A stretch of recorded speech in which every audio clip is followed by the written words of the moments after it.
where hearts unfold in the morning glow, stories untold.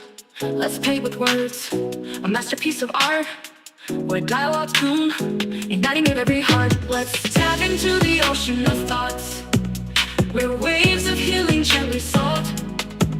Let's paint with words, a masterpiece of art, where dialogues bloom, igniting every heart.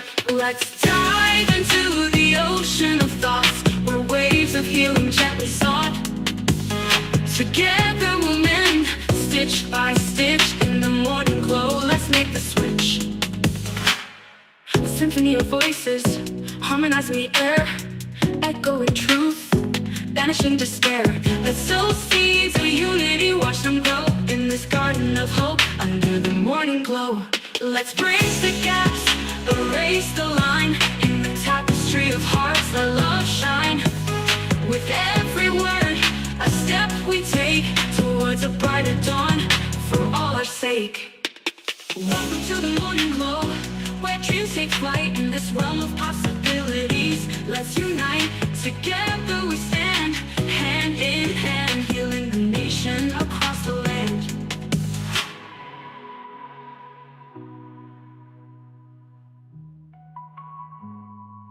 Let's dive into the ocean of thoughts, where waves of healing gently sought. Together we'll mend, stitch by stitch, in the morning glow. Let's make the switch. Let's dive into the ocean of thoughts, where waves of healing gently sought. Together we'll mend, stitch by stitch, in the morning glow. Let's make the switch. Let's symphony of voices, harmonizing the air, echoing truth, banishing despair. Well, good morning, good morning, good morning, good morning, good morning, and good morning, everybody. Good morning, everybody. Welcome to another episode of The Morning Glow. Welcome to another episode of The Morning Glow. Got a great broadcast lineup for you this morning, as I hope and I pray that we always do. I'm not important, just a question asker. My name is Raheen Ajmi out of Atlanta, Georgia, but I got my sister and my brothers from another mother, but we got the same father. First on the line, ladies are always first. Good morning, Miss Cassandra. Cassandra Alexander Green. Good morning, young lady. How you doing this morning? Good morning.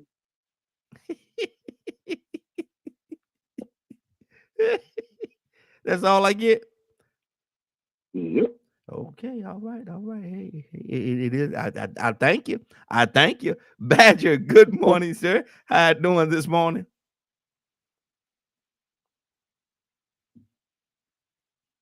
Badger, you there? Oh, I was fighting the mute button. Man, you know I'm going to call your name, man. I don't know if you were going Donald first. Don't even. Always got to be prepared. Always be ready. Good morning. How you doing this morning? Another beautiful and blessed day. Hopefully, we can learn some things. And we will. I guess something I got to tell everybody that I learned last night, but we're gonna get to that in just a minute. Toussaint, good morning, sir. How you doing this morning? Here come the energy, y'all. Here come the that's the drum roll. Good morning, Toussaint. How you doing this morning?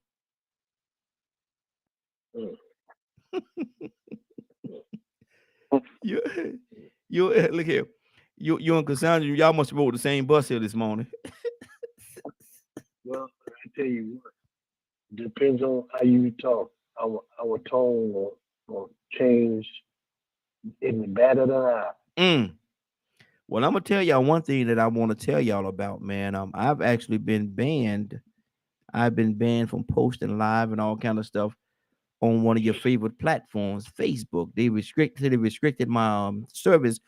Say it was gonna be for 180 days, but I appealed that, and they gave me back access to being on Facebook. So I'm not in Facebook jail, is what people refer to it as. But as far as broadcasting and posting, they ain't letting me post nothing live on Facebook right now. They got me on. They got me on mhm, some kind of some kind. You got me on some kind of mess. I just posted that that we are live on DK. So if y'all don't mind, post something. Tell them that the Morning Glow is they can go on DKM Media Group or they can go on Roku TV, but they can definitely go on DKM Media Group.com and watch us there. They're not gonna be able to see us on Facebook right now because they done blocked us. And Badger says something about he's been doing some research. Badger, tell him what you said happened, what you think may have happened. Oh, some people are getting like blocked and things depending on certain conversations or topics, especially centered around the current political arena. Mm-hmm. So basically, they don't want us to talk about their daddy. Basically, Cassandra, what do you say to that? It's too early, Raheem. It's too early. Mm. Mm. It's too early because you know that. Please let's get started. I hope we're going to talk about the subject. I've been up praying about half the night, so I hope we hit that first.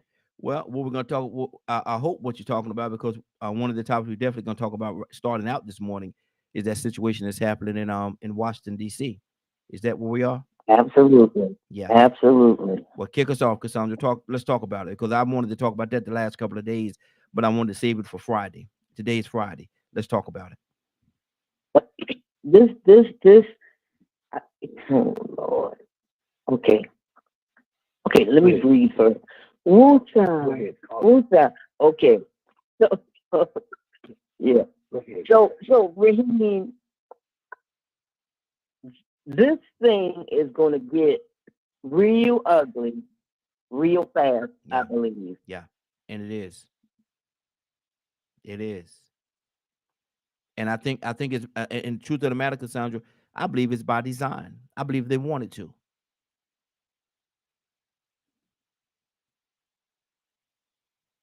Cassandra, can you hear me? Yeah, my phone went out for a minute. I'm sure that's by design too. Mm-hmm. But anyway, I'm so upset because I believe that it is totally by design, and we are about to see some stuff jump off that we're not gonna like. Mm-hmm. Last night I watched these whoever they are, military guys, and looking guys in there, look like SWAT or whatever, in this black neighborhood. There's a group of black kids, young men, sitting in front of the guy's house, and they walk up, 4 or 5 of them, 6 of them walk up to them. Man, let me see your ID. Mm-hmm. What? Yeah. What? Mm-hmm. And so he was like, well, what did I do? He said, I think I smell something coming from your door. What? Mm-hmm. Mm-hmm. I mean, where are we living? Well, we just in the neighborhood because President Trump, he wants to stop the crime in D.C. So you guys, y'all can't sit outside and smoke and drink. Mm. On my porch? Yeah. I'm talking. Yeah. Raheem. So the young men were real. They was cool. They stay cool. Well, you mean I can't do it in front of my house, or on my porch? And he said, no, because the president is trying to clean up. I'm telling you, this man wants so bad to, oh Lord. Mm-hmm. Go ahead. Y'all, Go ahead. Just let me, I'm telling you, he wants, this man, it ain't about cleaning up a doggone thing. No. It's about getting a fight started between black and white people. And look at where he started, D.C. Mm-hmm. You understand what I'm saying? Yeah. So he is picking people that he, first of all, can't stand. Mm-hmm. And he is going in and trying to stop. It ain't about stopping no. Okay, go ahead to somebody else. Let me come down a couple of notches. Go ahead to somebody else. Truth of the matter, I don't want you to, because, like I say, we've been walking around here on this thing with our gloves on for a long time, and it's time to take them gloves off, man. It's time to take the wheel. They throwing punches at us, blocking us on different things, and blah blah blah. So it's time for us to swing back. Everything. It's time for us to swing back. Yeah, everything. Yeah, everything. we He's have, doing yeah. everything. And anybody to say, well, he just, shut up. Mm-hmm. Just shut up. Mm-hmm. Because what he's trying to do is hurt us. Yep. And if you're so stupid that you Come on. can't see what he's trying to do, then that's your problem. But he keeps saying woke, and we don't want woke. No, we need to be awake. Mm-hmm. Yeah. Yeah. Because we need to pay attention to what this man is doing. And it is an attack on Black people, brown people, poor people. Come on now. Mm-hmm. Let us not be ignorant. Yeah. Concerning the devices of the enemy. Hello, let's use the whole scripture, okay? Mm-hmm. Come on. Because this is a spiritual attack, Mm-hmm. not just a natural attack, a spiritual attack. Yes, it is. And you mean to tell me everything that has to do with Black people or brown people, you got a problem with it? You Mhm. trying to strip our history? You trying to strip the educational that we can get through taking away grants and other things? Come on now, man. I know one thing. Nobody better come on here and say nothing stupid, because I ain't gonna be. I'm telling you right now, Raheem, I will not be Listen. responsible for what I say. Listen, my thing I is, ain't even gonna take responsible for it right now. I'm gonna tell it straight up. hey, look here. I'm telling you, the gloves are off now. They punched us. They punched us. They punched us. Let's now we're gonna punch back. We're gonna punch back now. Okay. Mhm. Y'all punch, y'all throw your little punch. You know, you snuck one in. Y'all snuck one in, y'all got one. Okay. Now we're punching back. Mhm. Now we're punching back. So the gloves are off. The gloves are off. We bare knuckles. We bare knuckles now. Bare knuckles. Badger, talk to me. I'm actually having to do some research because I have not been keeping track of this particular issue. Mm-hmm. The issue that I've been having to very much keep track of lately is the no, I'm not going to call it what they want me to call it. The gendermandering, Mm-hmm. if I'm saying it right. Yeah. That's happening here in Texas. Gerrymandering. Gerrymandering. Thank you. That's happening here in Texas right now. After Trump called Greg Abbott and was like, "Hey, we need, some more Republicans from Texas." I even watched where California was having their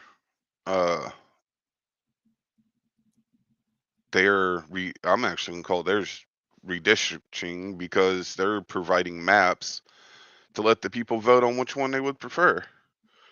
And while they were doing that, there was ICE like kind of camped outside of where they were meeting. So I know the most I know about the current DC situation is the National Guard being brought in and targeting certain neighborhoods and stuff. And outside of that's about the most I know at the current moment, because I've been very wrapped up with all the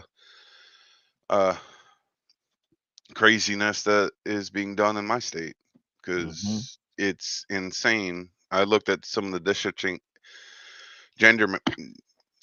Whoa, take a breath. That they're doing here, and it is. I don't. The maps are just absolutely nuts. And anyone that it's very crazy. Yeah, let's stay on this thing about this on Washington D.C. Let's stay focused on that one, because that's really what I want to talk about today. What is it? But everything I'm reading as she was talking and listening to Cassandra, it sounds like to me it's a test to see how our country reacts to I'm trying to remember the legal word for it.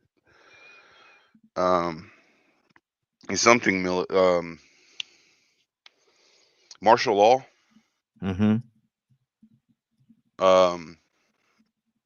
Seeing how our country handles martial law. Wow. That to me that's what it screams. Wow. it's a lot going on, man, and it's almost like they're poking the bear and they're looking for a reaction so that they can react. And so, is Tucson, talk to me, brother. What do you say about this whole DC situation? Um, we used to have excuse me, I'm trying to make up. It remember about 12 o'clock, Cassandra, at night, we watching TV and they said that they did all their tests. Yeah. They shouldn't have been. Yes. Yeah. Yeah. Remember that?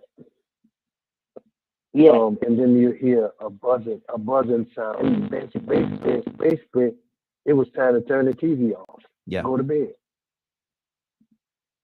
Mm-hmm. You wouldn't know what went on until the next morning. Well, y'all wanted something. Now the test has started. Mm-hmm. It started because he said what he was gonna do. Oh God, I forgot. This is great America. I wonder if we got anybody in their 70s, close to 80s, with their conscious mind that's willing to remind us what it was like in the 50s and the 60s when they treated them rough. Mm. Y'all heard that comment lately? Yeah. Did y'all hear that comment lately? Mm-hmm. Y'all forgot that comment? No, not at all. When we used to treat them rough. You take them in the back, Okay, take them back behind the think that building and beat them. You just, I'm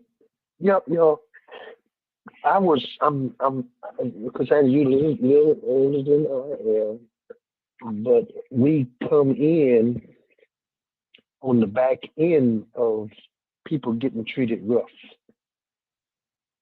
Mm-hmm. We was able to.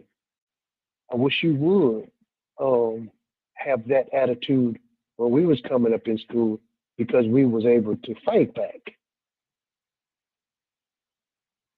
Mm-hmm. And you better not call me that. Exactly.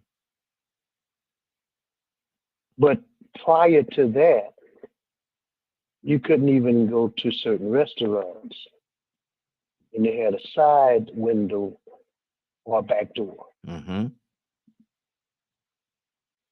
I don't know when the Martin Luthers, the Malcolm X's, the Rosa Parks, the those that we celebrate our history, what made them stand up and do what they did, and look at the results of what they did, what happened when they did what they did. Mm-hmm. The government, it was lawful for them to come with their dogs and their water hoses. Yeah. Yeah. I mean, go watch you some films Mm-hmm. back in the 60s, and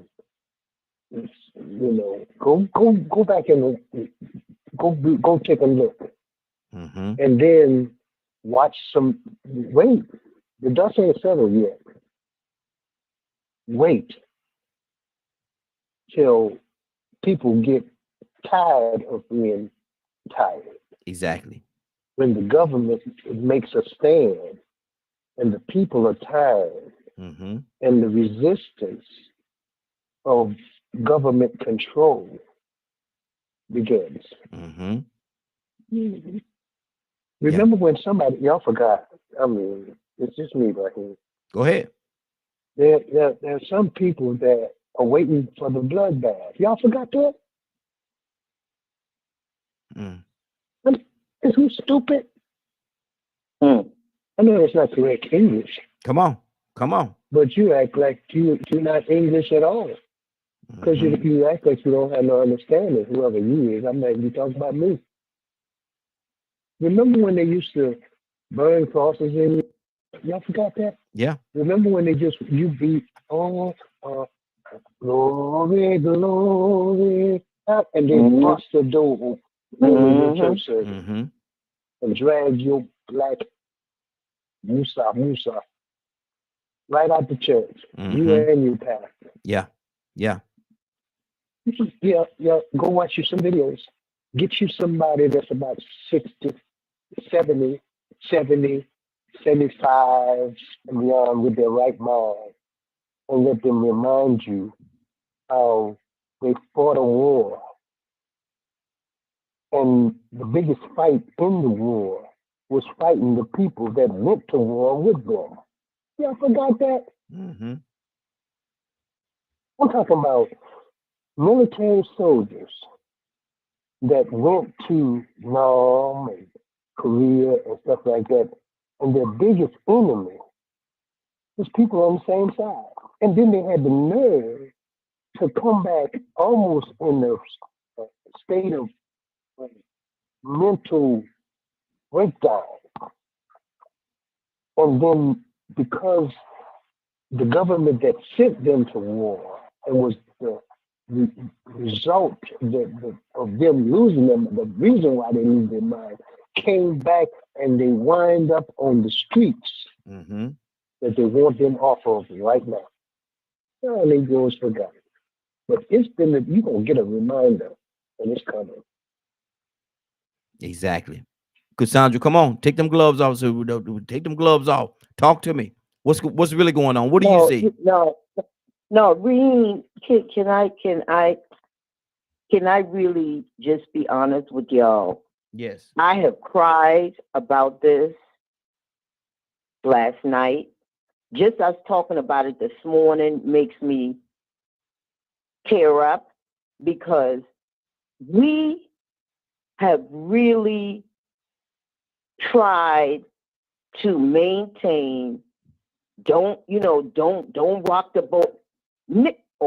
Ninja, flip the boat over at this point. Yeah. Yeah. Because now they're coming into our neighborhoods and doing this crazy crap. What the numbers show, the DC numbers, crime numbers have been going down. Mm-hmm. Why the heck are you talking about like DC is some rabid dog running around and everybody killing everybody and setting everything on fire? Them niggers down there, we got to control the niggers. Mm-hmm. And bringing in the National Guard. Yeah. Yeah. Into those neighborhoods. Now, I'm going to tell you, the first video I saw about these people being on the streets, the FBI, DEA, and all of these people being in the streets in DC, do you know who it was? It was a group of white folk. It was not one black person Mm-hmm. in that crowd last night, Yeah. yesterday. Yeah. It was daylight, and they were being very vocal. Why are y'all here? Mm-hmm. Why y'all in DC? Get out of here. There's no reason for you to. This is white people doing it. Mm-hmm. Now, so if they're fighting because they know this DC is mainly a black population. Yeah, it is. If they're saying something, if they're crying loud, why are we not crying loud and sparing not? No, they may not have gotten to Atlanta yet. They ain't got to Chicago. They ain't got wherever you live yet. Yet. If you're in a small town, you may not see that all. But Mm-hmm. we cannot allow these crazy behind people because, first of all, you got an idiot in the White House. Yep. Point blank, that man is, when God spoke to me in 2016 and told me that there was going to be chaos. Yep. And that man came into power, and I had an immediate, a foreboding, and my spirit was jacked up. And I kept saying, God, I'm not like this. Why am I feeling this way about this man? Because we've had Republican presidents before. I've never felt almost a hatred. I felt like I hated this man. But you know what the word says? That we should hate evil Mm-hmm. And this man is a representative of what true evil really is. I'm sorry. Now you can call it whatever you want to, but the man is evil. Yeah. Yeah. And ever since, and any time he is in any position of authority, he acts like Hitler. Yeah. And if you read the book, Mm-hmm. and I've mentioned this before, if you read the book that Hitler wrote, the only book I believe that he ever wrote, there is a plan that is laid out of how he became the person that he became. And Trump follows his guidebook to the letter. Yep. Yep. Including attacking your enemies. Attacking them. They ain't got to say nothing. They might not even be your enemy. They just don't like what you do. That Mhm. don't make me your enemy, Yeah. but he will make them his enemy. Mm-hmm. Okay. I'm Come gonna on. stop. No, you ain't. No, you ain't. No, you ain't. No, you ain't. Go ahead. Tell it. Tell it. Tell it. I'll tell you. I'll tell you something. No, We ain't because take- see, people want to say, "Oh, you a Christian and you supposed to love everybody." Yeah, I love everybody, but I hate what some people do. And even in the Bible, people were taken out because they came against God's people. Mhm. So we can sing Kumbaya while they dragging people to jail and shooting our people in the streets, because that's what is going to happen in DC if it does not stop. Mm-hmm. If somebody don't get control of that crazy behind man, blood is going to be running in the streets of the Yes. U.S. Yes. Ain't no Absolutely. doubt about that. Absolutely. Absolutely. Rico, good morning, sir. How you doing this morning?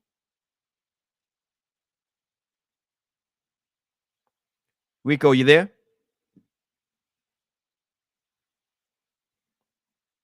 Okay. Rico may be having some technical difficulty. Can you hear me? Yeah, there you go. There you go. Yeah, I can. Yes, sir. Yes, sir. Good morning. How you doing this morning? Sitting right doing it. Hey, doing good. Well, I think we have a bad connection. Though. Go out and come back in because it sounds robotic a little bit. Go out and come back in. Okay. Yeah. While he's doing that, Tucson, talk to me, brother.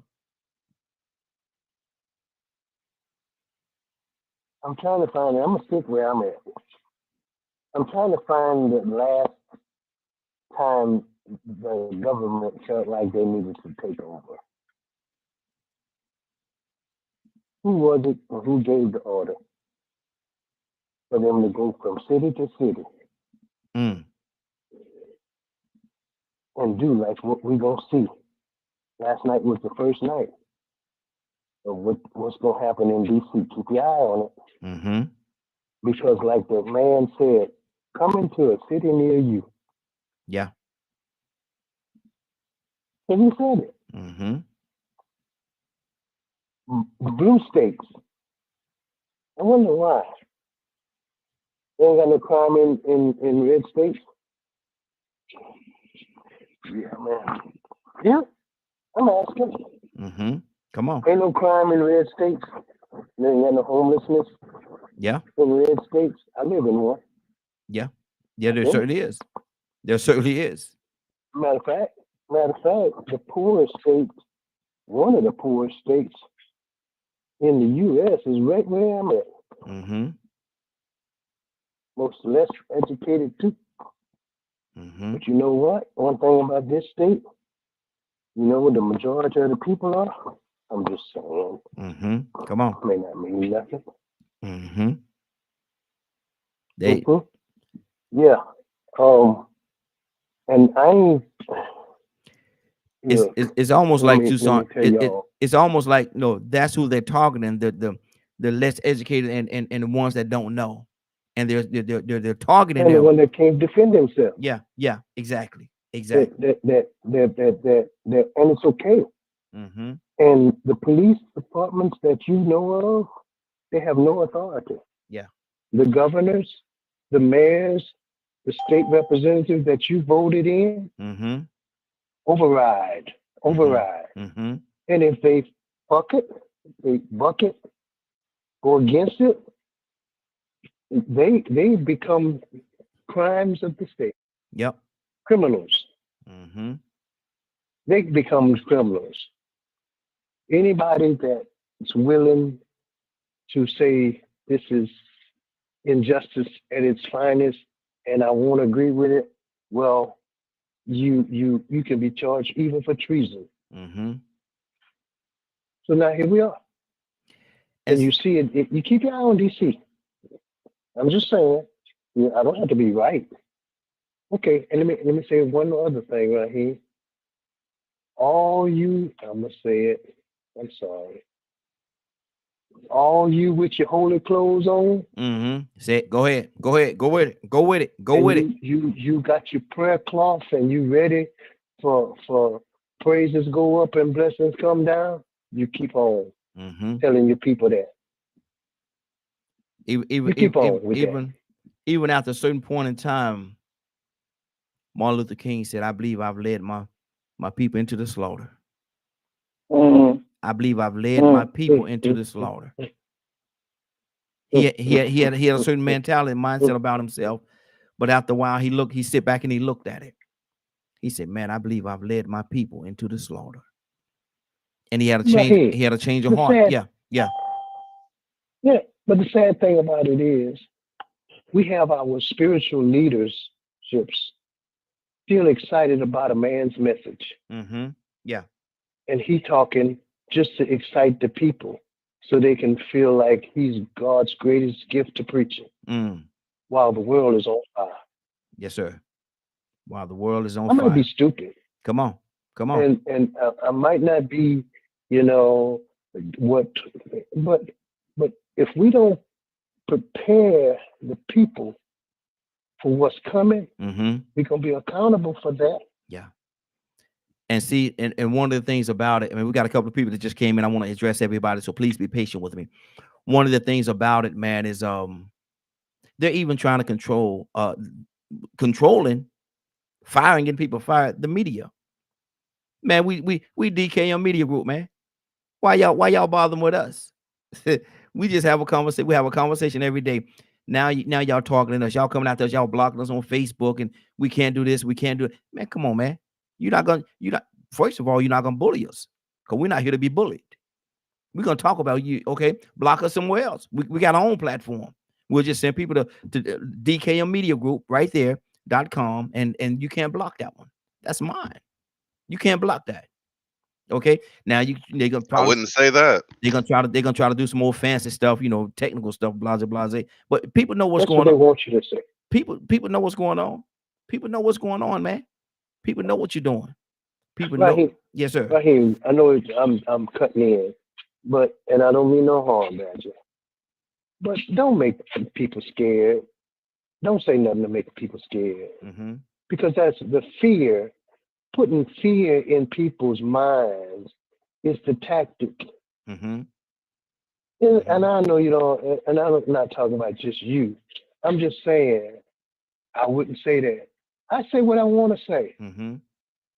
And if we continue to fold every time there's a threat with people that don't care nothing about you or nobody else, you know that we might as well um, go back in the cotton field singing what that song they used to sing? Kumbaya, yeah. Kumbaya, whatever it is. They was I know what you're talking about. Yeah, I know exactly what you're talking about. But my thing is, Tucson, I'm not here to be scared, man. I ain't here to be scared. I ain't never been scared, man. Maybe I just don't have enough sense to be. Maybe I should be. But I'm not, man.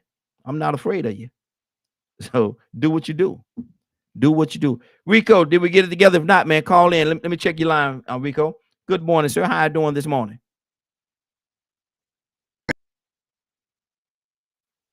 It's a you must be in a bad area or something because it's a real bad connection. It's a real bad connection. Can you call in for us? Call in, Rico. Annie from Mississippi. Good morning, young lady. How you doing this morning? Cap, coming to you next, brother. You next on the line. Annie from Mississippi. Good morning.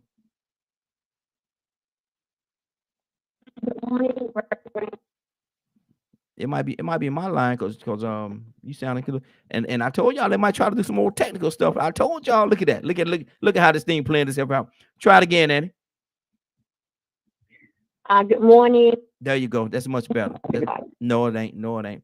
But what's on your heart? We're talking about this situation that's going on in DC right now and how they're trying to poke the bear, trying to get a reaction out of the people, trying to move the people into a dangerous situation in how they're handling and mishandling the people. What do you say to that, Annie? You know what, right? It has been going on from the moment they put in the second term. He's going to shut up the issue. And every other time he sounds like the last. Now he's out here showing us that he don't care. He's showing us. This is what I'm gonna do. I'm going to everybody that's on the hold on, let me try something. Stay right there, Andy. We is breaking up a little bit. Don't hang up. I'm gonna try somebody else, and if it's just still the same issue, I'm gonna reboot my phone lines and do it again. Captain, good morning, sir. How you doing this morning? Hey, good morning, my brother. I'm fine, thank you for asking. Good day. I think it may be the phone lines. I think I may need to reboot the phone line. But Cap, what do you think? I'm gonna try to see if we hear you.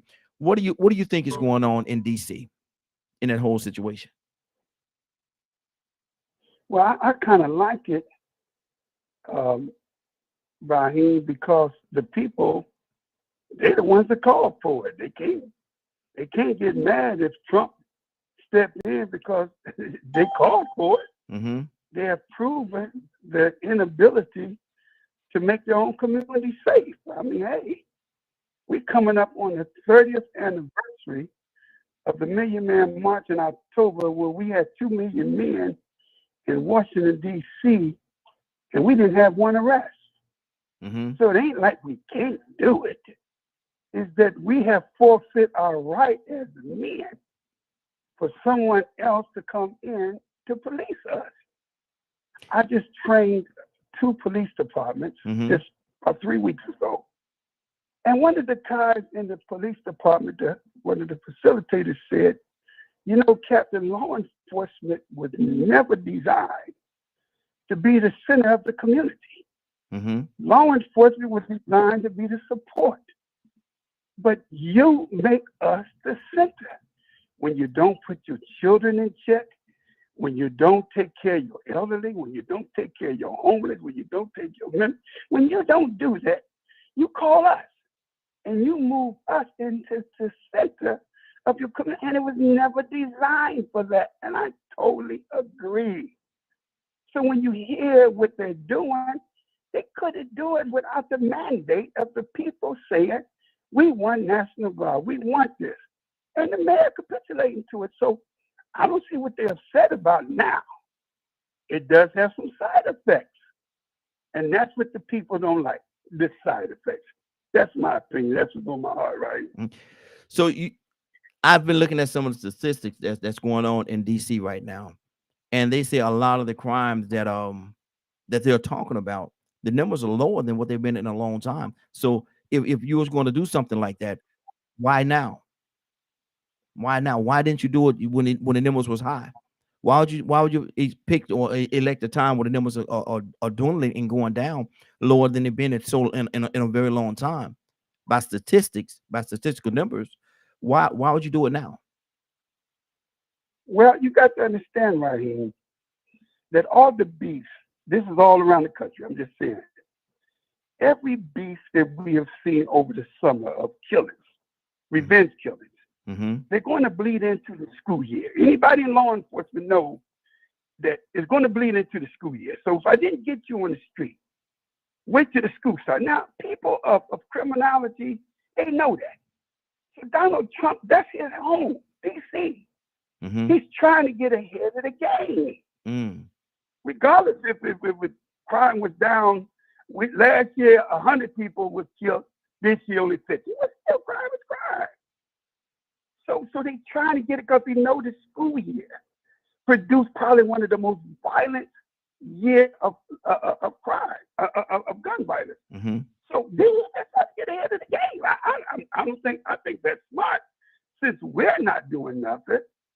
we as men are not organizing, walking and patrolling our own streets.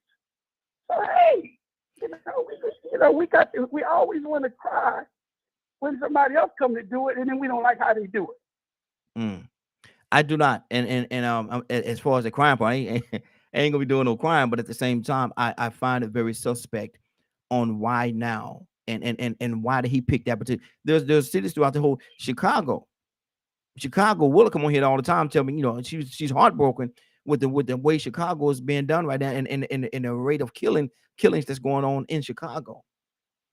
Why not? They headed towards Chicago, and listen, trust me. The state truth, the same thing is coming to Chicago. Mm. It's like Donald. Everybody knows that this president is a control freak. Mm-hmm.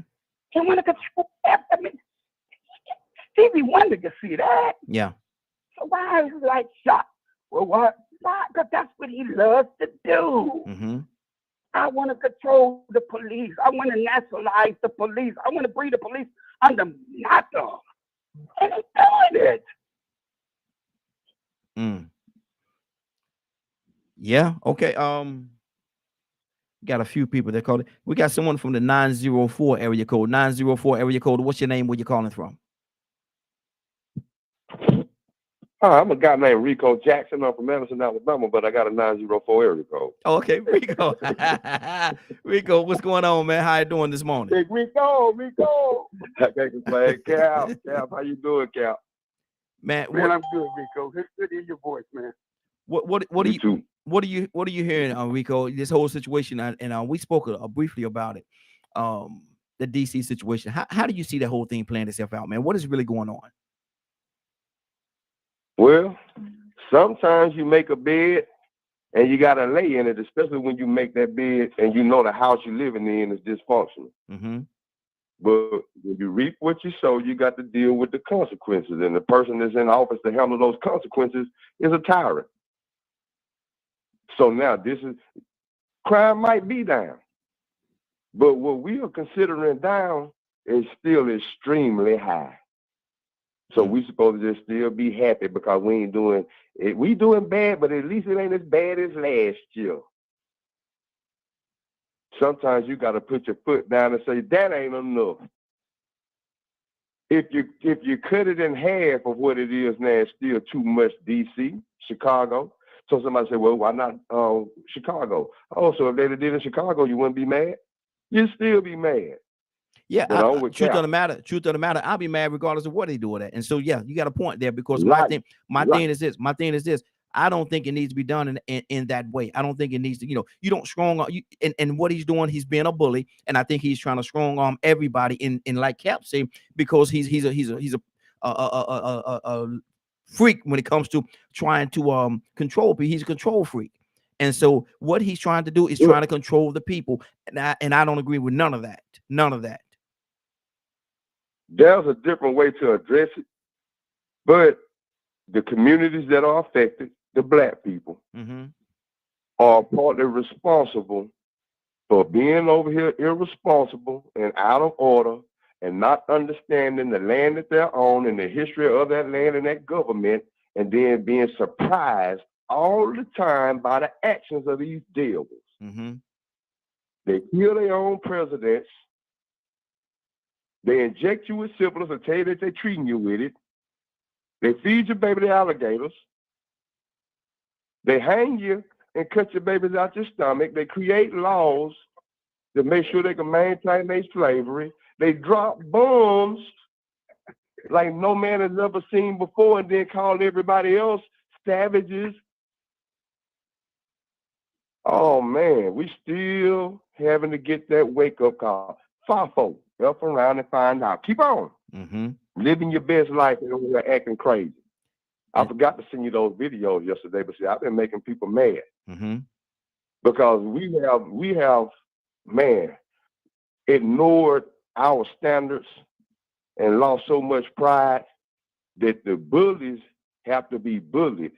And the parents who are not checking these bullies or the parents who are creating these bullies, they're crying now. So basically, what are you recommending? What are you recommending that we need to do as a community? What do we need to do? If you say we're walking around with blinders on and not seeing what was obviously right there before us, what should we do? Start rallying more for these events, and when we put boots on the ground, make sure we leave the fans at home and start putting some protest signs or some guns or whatever is needed. Oh, we're doing a whole lot. Black people doing the most. They're doing challenges. You seen all these beautiful women sitting down and posing on one leg, crossing their leg, and just I don't know why they're doing it, but it's a show of a whole lot of participation.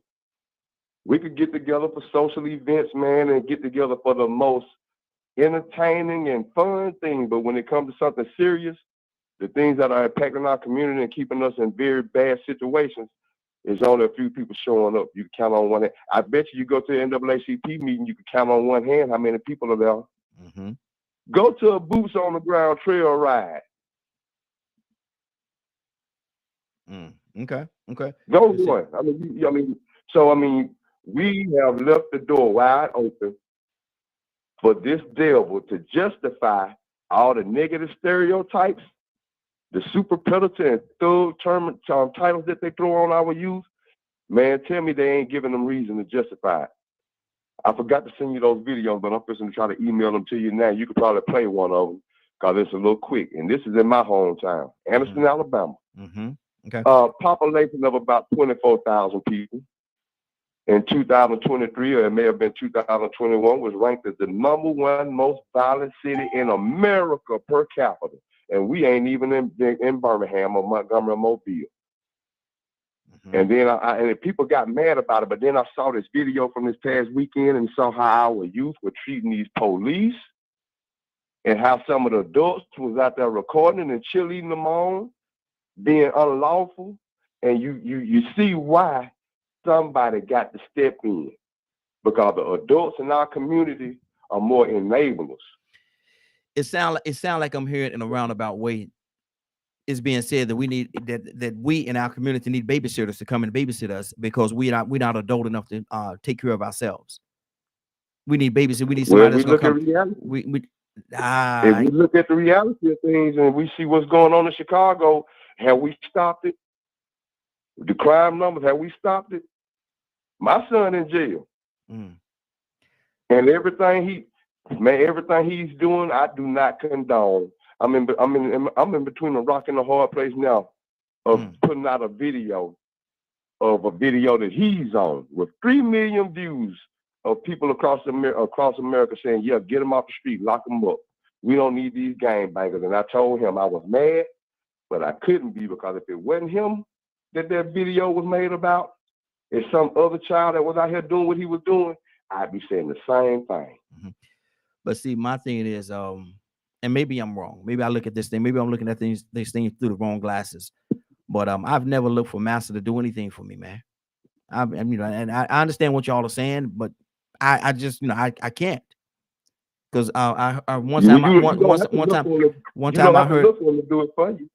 heard somebody say people that would not how can you expect people to treat you right that won't teach you right? I've heard that being said many times, and I grew up on that. How can you expect someone to treat you right that would not treat you right that won't teach you right? That has not changed, man. This is Raheem. I'm not. No, I can't ride that boat, man. Yeah, go ahead.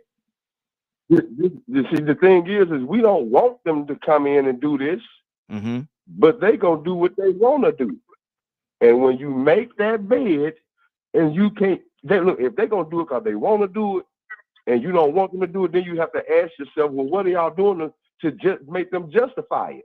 See, my thing is because there's something going on that's making them justify this.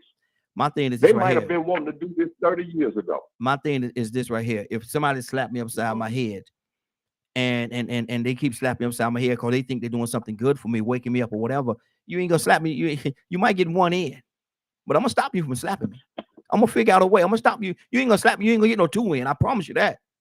I promise you that ain't nothing bad about me. But I'm gonna say, no, you ain't gonna slap me no more than one time. You slap me one time, we gonna. I promise you ain't gonna slap me no more. I promise you. Okay, I got one question. I got one question, then you could go past me. If we can't stop these YNs, how are we gonna stop Trump and the government We can't even stop the people in our own community. We can't get them to act right. But see, when you say stuff like that, you know, you paint it with such a wide brush, though, because there's a lot of people in our community that really is just ready to fight. I can call a few people on this line right now that's ready to fight. That's going to stand up and make a difference. So that's not cute to me. I don't like that at all, because when we paint with such a wide brush, we're including everybody. There's quite a few people that's on this line, and many people, millions of people that's listening to us right now that are ready to fight. They will fight, and will fight to the death to stop whatever injustice that they see going on in and around our communities. There's some people that's gonna sit down. You got the TV watchers too. They're gonna sit back and they're just gonna watch and see. Well, let's just see what happens. Well, you know, they don't need. We can't do that. People won't start businesses and all kind of things. Talk about Black Wall Street. Well, ain't no need to start another Black Wall Street because they ain't gonna do nothing but come and tear it up again. Man, get away from me with that foolishness, man. You sitting there telling me you ain't gonna do something. You sitting there telling me you ain't gonna do nothing that's gonna elevate your community because of the fact you scared that somebody else gonna come in and blow it up, and you gonna let them let them handicap you like that, man. That's foolish to me. Raheem, you got to understand. Yesterday's battle tactics will not work today. The generals of yesterday would be foolish to bring out the old plans of how they fought World War II, World War. Yeah. It'd be foolish. Times have changed. Yeah. There's a whole new attitude. So when you talk about you can get people on the line, yeah, but everybody understands war. You can't get a bunch of people on the line unless they got a leader that will organize them. Unless you got a bunch of chaotic people that's saying what they want to do, man. They ain't gonna do nothing. The reason why you won't tolerate it because you got a name that says Raheem. You got a special kind of training that everybody didn't get, Brother Raheem. So you can't measure people based upon your upbringing. Ain't nobody want to do it. Okay, that's you. You know, that's like the one in a million. But the bottom line, we're talking about the average Joe. The average Joe. We're not talking about the Raheems of the world, the captains of the world, the Ricos of the world, the Badgers of the world, you know, the Leonards of the world. We're talking about the average Joe. They don't have access. Man, I was kind of airways. You think everybody's listening to you, but everybody is snowing around about now. You may think you got 1 million listeners, and we can be here till the moons come home. But the bottom line, you ask Brother Rico a question. What do you think we need to do? If Kwame Ture, the former Stokely Carmichael, he would use these words, we must organize. Absolutely. I don't care how you cut it. Absolutely. I can agree with that. I can agree with that. How long is it going to take? You got to do that. Yeah, I can agree with that. I can 100%. Yeah, we have to. But see, but my thing is this. My thing is right here. We have to. Wow, it's kind of funny when it's not. But we have to organize with the people that want to be organized. We have to organize with the people that is willing to go to have one target. We need to focus on one target at a time. Whatever that target is, we all need to focus and concentrate on that one target and capture that and do what we need to do to take that target out and then move on to the next. We can't be shooting all over the place. Yeah. I'm sorry to jump in, but you know what the problem would be, and you got to look at a big old picture. Just suppose you would go to, because I did it, went to a community that didn't think like you. All they was satisfied with the way things are. So you go there with an agenda to make things better. You know what they want? You out. Yeah. You stirring up too because much. You make up too much noise. Yeah, you stirring up too much. Yeah. Let me tell you what somebody said. When we went there and start talking about certain things that need to be happening. You don't want to make your white folk mad. What you just say? So Raheem and Rico's right, and Captain, I agree. You don't like the conversation because it seems like they're agreeing. No, they're not agreeing with what's going on. Mm-hmm. But see, what we're doing is we'll gather up. We'll have a town event, a church event, Mm-hmm. any kind of event, and we'll come as business as usual. We'll sing our praise songs. We'll have a praise dance. The musicians will excite the people, and we shout, and we go home and do it again.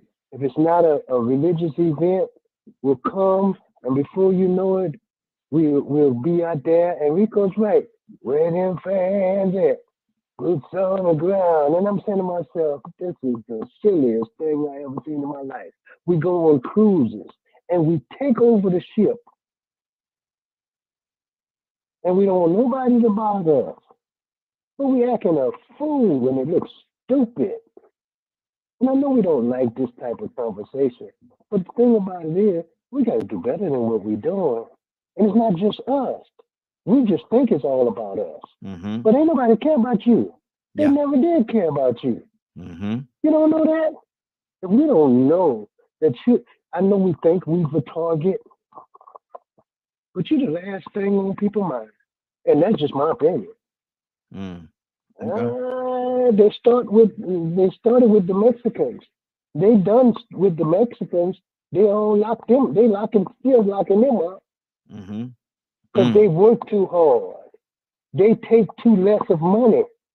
They work for pennies and do good jobs, and they make other folk look bad. So incarcerate them. Tell them they're criminals and rapists and thugs. They put a label on people, and then they start agreeing with each other because they're superior in their own mind. They're superior anyway. Look at that cabinet. A bunch of rich people Mm-hmm. that agree with each other to whatever extent. And right, wrong, or indifference, they just say, keep the party going. Go keep right on. Do what you do. And nobody fights it. The police departments and the mayors and the governors, they ain't got what you call it, a dog in the hunt. Mm-hmm. And they'll arrest some of them. They arresting congressmen now. I'm just saying. So what are we going to do? Business as usual. We in the streets fighting girls. I'm talking about young girls. They get in a crowd and everybody videotaping a fight between each other. What? You mean to tell me all the things that's going on, and that's what you're doing? And then we got people, they worrying about the next. I saw people, I don't know if it was fake or not, but they standing outside of a new hair salon. Not hair salon, but they giving away, oh, I don't know, they just opened up a new hair place for weed. Mm-hmm. And they crowd outside and they just standing out there waiting for it to open. Is that what is important to you? While the country's on fire. 508-924-3521. 508-924-3521. Captain Leonard, good morning, sir. How you doing this morning? Good morning, Raheem. In the morning, Glow family. Man, what are you hearing? We're talking about the situation that's going on in DC. Excuse me, DC right now. How does that set with you, brother? Well, you know, I'm totally against it. Mm-hmm. Because it's not an appropriate use of force. There's no real reason for it, with the exceptions of the fact that we have a tyrant and a dictator, wannabe dictator in the White House, and what he's doing is establishing his own territories to call his own. As many cities as he can take over, he will try to do that. Mm-hmm. Mm-hmm. Now, what do we do to, because it's been said that we did a lot to contribute to this situation that we're in right now. What do we do to contribute to that? Well, we didn't do a lot to contribute to it. We voted for this person. Mm-hmm. This person was elected, and now this person is doing what he wants to do. Mm-hmm. I mean, I don't think people, you can't point the responsibility at people that ain't participating.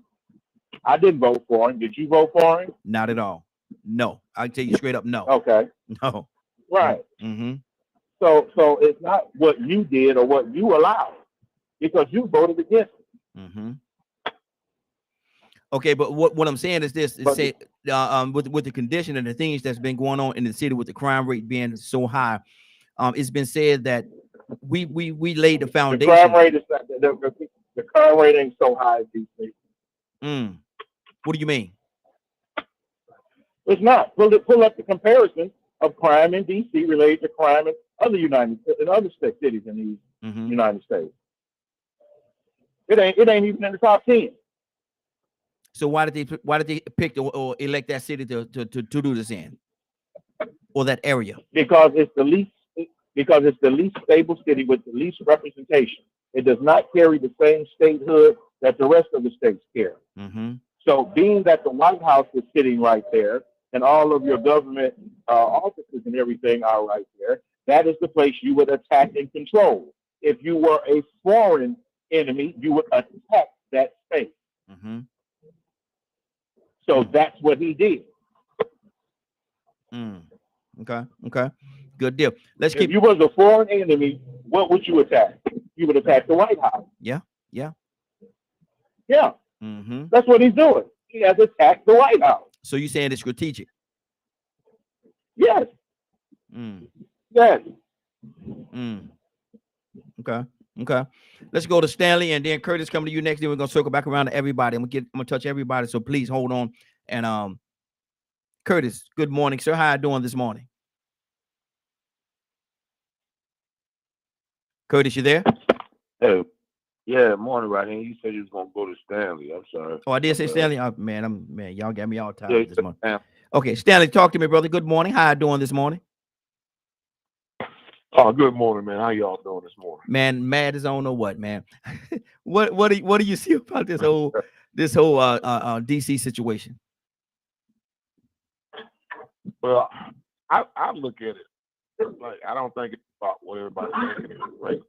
I think long term that he has no plans to leave the White House after this next election. I think it's bigger than what we actually see right now. I think he's really, because he said that he would never leave, then he changed and said, well, he would leave, but now what he's doing now, to me, is kind of contradicting the fact that he's going to let the next election elect a new president. And I think he's kind of setting himself up for king status and trying to have everybody in place where he's controlling all the law enforcement. Nobody be able to get in there and put him out. And I could be, but I think it's bigger than we actually see right now. Like I said, the crime has been going down in the last few years. But it's got a black governor in that area, black mayor, black police chief, and all that kind of stuff. He's trying to control all the black and brown people. So I think it's bigger than what we would actually see. I could be wrong, but I think looking at it from where you're looking at it, how do you see this thing playing itself out? How do you see it playing itself out? I think in 28? Yeah. I think it's going to be almost like a civil war going on. That's how I see it. And I know I don't watch the news, but once he did that with the DC thing, I really started kind of keep up a little bit because it's a bigger picture than we see. I know he's trying to cover up the Epstein crap and all that kind of stuff because everybody, even Ray Charles and Stevie Wonder could see his name on the list. Yeah. So he's trying to divert from that as well. So it's just a lot going behind the scenes. These people playing chess, we playing checkers. Yeah. Wow. Curtis, talk to me, brother. There's a lot going on right now, man. Talk to me, Curtis. Well, first off, we're living in a manufacturing crisis. That's number one. Number two, if you think strategically and militarily, think about the cities that he's trying to take over, right?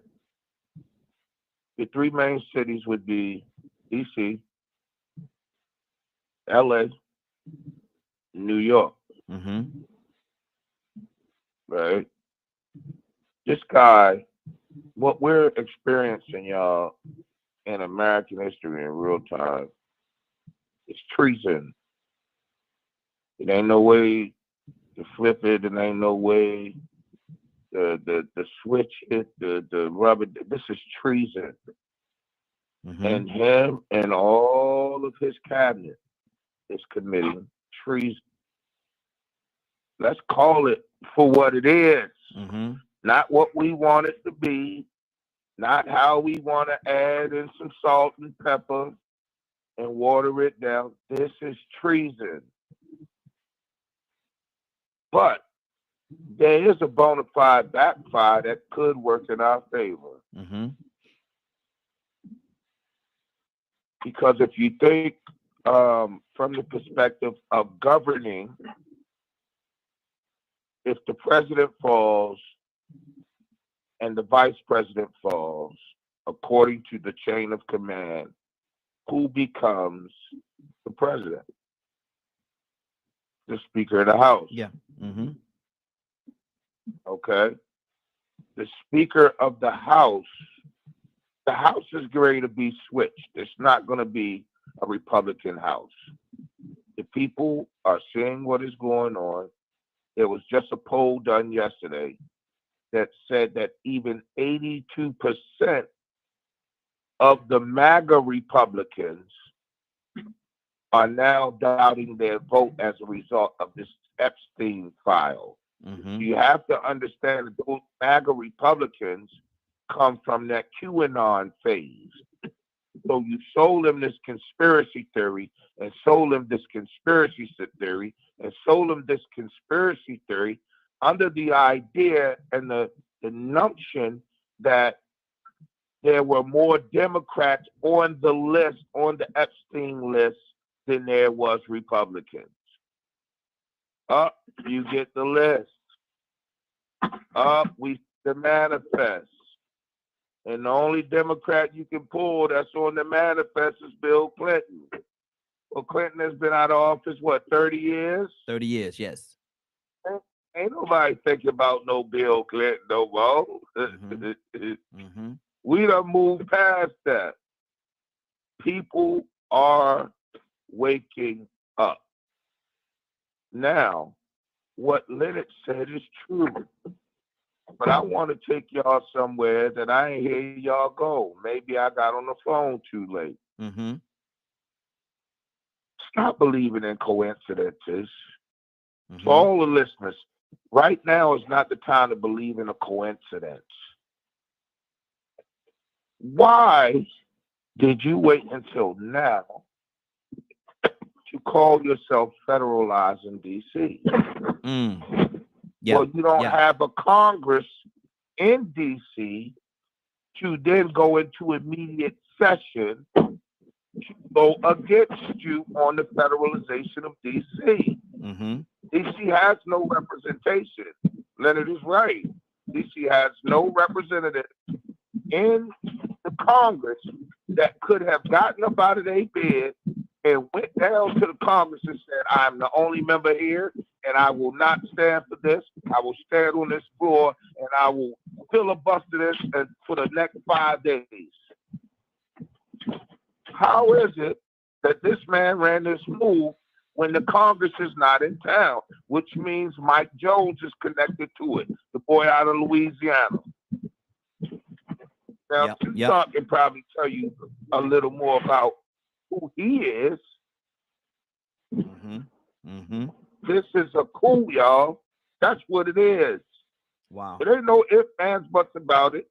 And militarily, strategically, it is it's foolish. Because you only won the vote by 300,000 votes, brother. You didn't win with no mandate. You only won by 300,000 votes. That's it. Wow. So we get ready to see an uproar. So it's either you going, how they used to say it?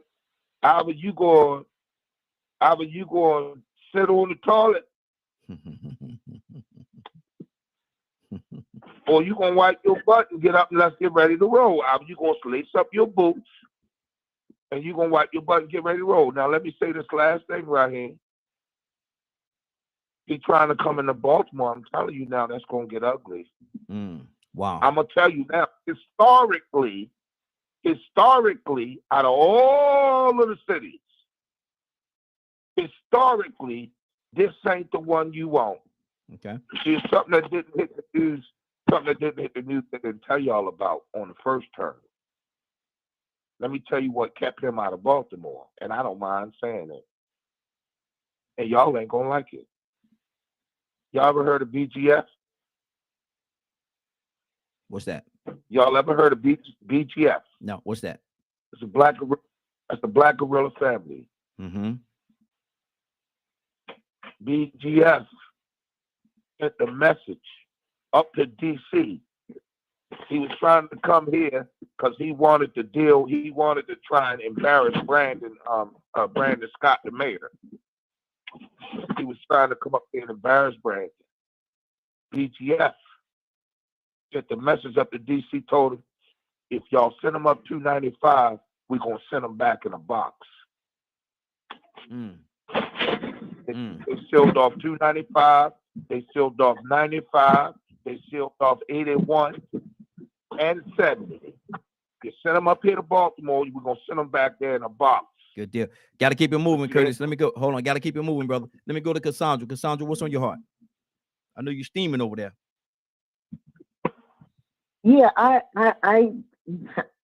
don't know. Regardless of how bad, the S-hole places that are all black. Just to remind you that this president spoke about, those places are the places that he is targeting. And why is he targeting those places? Because they are black towns, black cities. Mm-hmm. And the thing that hurts me, I think the most, and yeah, I cried about it because I cried for my people. Mm-hmm. I've always fought for justice and equality. That's who I am. And I'll die for that. And that ain't no bull crap. Yeah. I will die for what I believe in. People be talking. I almost said something. People be talking. I have stood toe to toe with white supremacists, and I don't have no problem with it. When you have a president bringing the National Guard, first of all, it's a bunch of bullshit stuff that they bringing them in there for. And no, I don't care if the crime rate dropped 1%. I'm here to drop 1%. That's something. Yeah. Do we need to get and organize and help our cities? Yes. But y'all don't need to be bringing that bull stuff into our neighborhoods and intimidating our young people, sitting in front of their damn house, use my language, and then when them boys out and people start dying, then what? Then what? Yeah.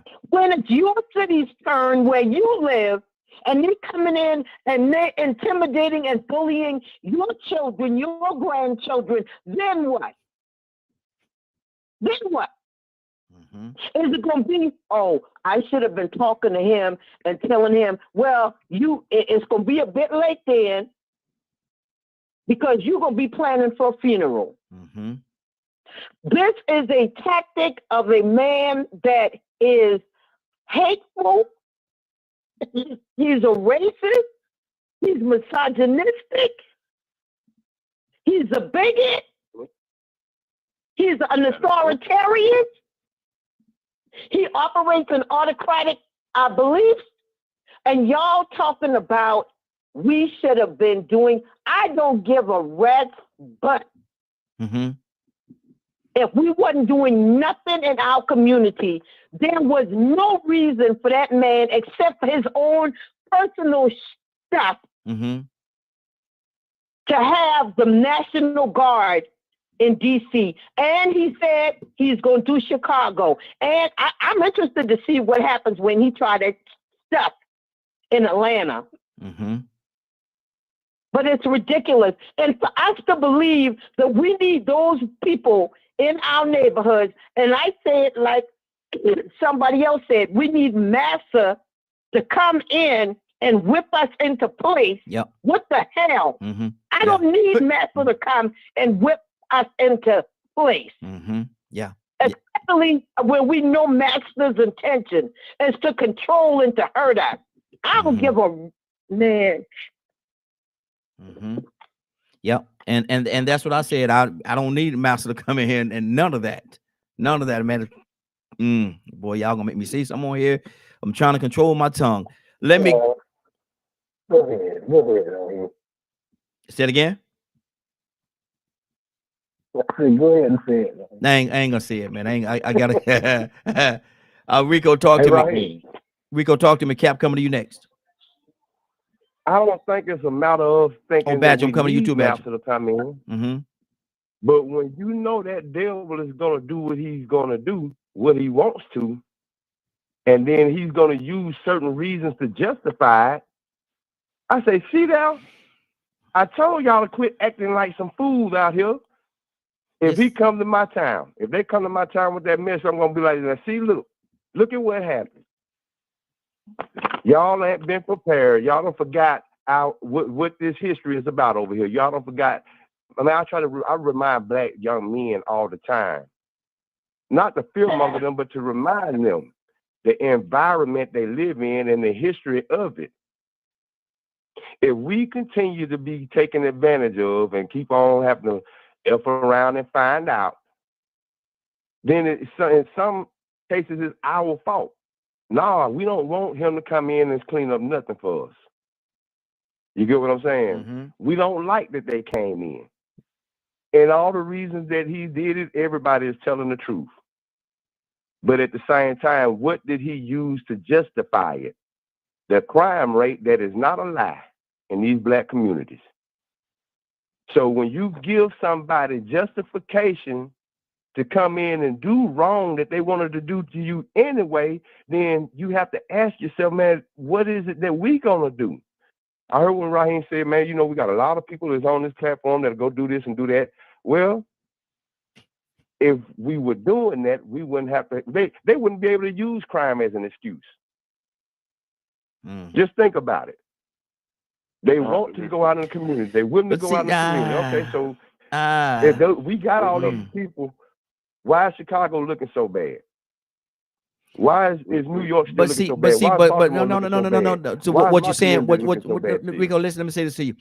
My thing is, you have some in every bushel. You can have a couple of bad apples, brother. In every bushel, you can have a couple of bad apples. That don't mean the whole bushel is bad. And you have some people. You have some people that's not going to do the right thing. You have some people that have that mindset, and that's all they know, and they're going to be who they are. But that's again, I don't want to paint with such a wide brush. There's in every bushel, there's a couple of bad apples in that bushel. And what you do, you go through the bushel and you take the bad apples out, and you reserve the good ones. You can't throw. You can't. No, you can't. If you do nothing, yes, the bad apple is going to infiltrate the whole bushel, and the whole bushel is going to be bad. That's why you go in and you take the bad ones out. I think y'all listen to hear what y'all want to hear. Mm-hmm. I said the first comment: if you go to an NAACP meeting, you can count on one hand how many people are there, and that's probably in every black community. Mm-hmm. I heard you when you said that. But if those are the good apples, but the rest of the bad apples out there, boots on the ground and cheering on people running from the police and being unlawful. Maybe, just maybe, those are the ones talking about the boots on the ground and being unlawful, doing these different things. Those are the ones that's getting the highlights, because a lot of time, it's so crazy. Even when the news happen in our community, they're not gonna find the educated person that speak on what's going on in our community. They're gonna try to find the one that's less educated, that shouldn't even have a mic in their face in the first place. and they're gonna stick that mic in their face But when and let them say what they're gonna say, and then they're gonna paint a picture from that about that whole community, and that's just that individual. That's that one individual that's on them drugs, that's doing the different things that they're doing. But there's a lot of hardworking people in this community as well that you would not put the microphone in their face because you don't want to hear what they have to say. I don't let them paint that picture. You know the picture I paint? What's that? Is the one that I see when I go to the NAACP meetings, and when I go to city council meetings, and when I go to school board meetings. That can't be your only stop, nobody there. That can't be your only stop, though. That's the picture. I'm painting a picture of the reality of what I'm seeing, where you are supposed to be going to do the things that need to be done to change the community, and you don't see us. See, Rico, and the reason why I say they can't be on the stop, because even back in the day, we had a Martin Luther King, but not everybody wanted to walk with Martin Luther King. That's why we had a Malcolm. I would have walked with Malcolm. I would not have walked with King, even though I'm not saying I disagree with him or anything that he stood for, but my makeup is more Malcolm, and so I would have walked with him. Now, if Martin needed some assistance or something like that, I'll help him. But I'm walking with Malcolm because he more fits who I am in my makeup, my DNA. And so that's why when you was walking with Malcolm, it'd be 5 of you. I doubt that, brother. I doubt that. I know a whole nation that will still be walking with him. I know a whole nation that will still be walking with him right now. I know a whole nation. Captain, talk to me. No. What was the last turnout of the Million Man March? Wow. The last Million Man March. Rico, it wasn't as many. Hold on now. As many people showed up at the second one as it was the first one. But look at the first one. Look at the numbers that was at the first one. Something happened. There was a shifting. I was there, and I was at that first one. I was there. I was right there. But was you at the second one? No, I didn't go to the second one. It was less at the second one. Okay. So what does that? What does that mean though? So you just gonna negate the first one like it never happened? You're gonna negate the numbers of the first one like it never happened. You're gonna negate the first one as if those numbers did not happen. They try to do that on the news. They try to hold on. They try to minimize the number on the news about how many people was actually at the first Million Man March. They try to downplay it. They try to downplay it. Cap, you was there too. You know what they did. No. Not was I there. I helped organize it. I organized Million Man March, the Million Family March, the Million More Movement, in 10, 15, I was at all of them. So when you talk about it, you're talking about not nobody would just showed up. We the organizers of it. Come on. And let me say this. You know, I heard you say this, Raheem. I don't want nobody to tell us how no master gonna tell me, or nobody gonna tell me what we gonna do. Yeah, well, I think that's a little bit too late. You may not like nobody tell you what you do. They already did it. See, the DC thing was not just overnight. They've been talking about this for a year, about them coming in to do this. Did nobody say nothing then? This is like Donald Trump just did this. This was, I want y'all to make it perfectly clear. I'm not down with it. I don't think we go down with it. True. All we just saying is you get what you call for. That's all we said. Do we like? No. When I seen the police walk up on them young men on the porch, it could have been some gangbangers. Would you get a different reaction? If them young boys would have had their head turned sideways, walk up on it, them dudes would have went up under there and said, yo, what's up with all this? But the police was a whole different story. And let me tell you something about cops. I tell you, y'all can take it for whatever it's worth. There's a cult, all right? They call it task force. All around the country, they recognize each other. They wear their hats backwards, and they have beards. That's how they're able to recognize they're members of task force. I don't care what city you go in, and when a cop see another cop with his cap turned backwards, he got a beard, he automatically knows he's a member of a task force. So when you see them guys walked up on him, that was a member of a task force. When you look at the video in Flint, Michigan, when they sprayed them elderly people who was grilling, the guys that were spraying them had their head turned backwards, had a beard, that was members of a task force. How did I know? Because the dude that sprayed them with the pepper spray was this in my training. I got a picture of him standing next to Tiny. But y'all don't see the code. There's a code. And the code is, if you don't correct yourself, I will. And ain't nothing, watch this, watch this. Ain't nothing you can do about it. You get on this thing, you can vent, oh man, you can do all that. But you ain't gonna bust the grape. Now the bottom line is, let's stop talking about him. And let's talk about what can we do. So we got the 30th anniversary. I'm gonna share it with you, whether you accept it or not. We got the 30th anniversary of the Million Man March coming up. There have been a Zoom with over 17 organizations that's talking about what are we going to do to commemorate such a great event. Since this is a good opportunity because the crime and violence is giving this perception of crime and violence is on the rise, this is a good opportunity to organize. So what we're doing, this is what we're doing. On the Zoom, it's going to be about 5 more Zooms. We're taking every city. Who's in Philadelphia? My organization in Philadelphia is called so and so so. How many people that organize? Well, our organization and other organizations, so and so so. Now here's what we're going to do in Philadelphia. We're going to take an area of the community. We're not going to try to save everybody. Everybody don't want to be saved. Go into the communities halfway decent, set your flag of peace there, patrol it, make sure crime and violence don't come in. I love my people. Yeah, me too. But I'm going to tell you what I don't love. I don't love a savage who have no love for his own self in my community. I don't care what color he is. Come on. If we was to do that, if we was to do that in every city, it come October, then we look up and say, man, in 28 cities, in these communities, the brothers are out there, man, in the name of the Million Man March, we have reduced the crime in this particular area. Then Donald Trump and whatever he's do become less of a problem, because now, watch this, we as men and women have accepted responsibility to clean up our own community. That's what it's about. Yeah. You wouldn't have to have a daggone a curfew if the parent controlled their children.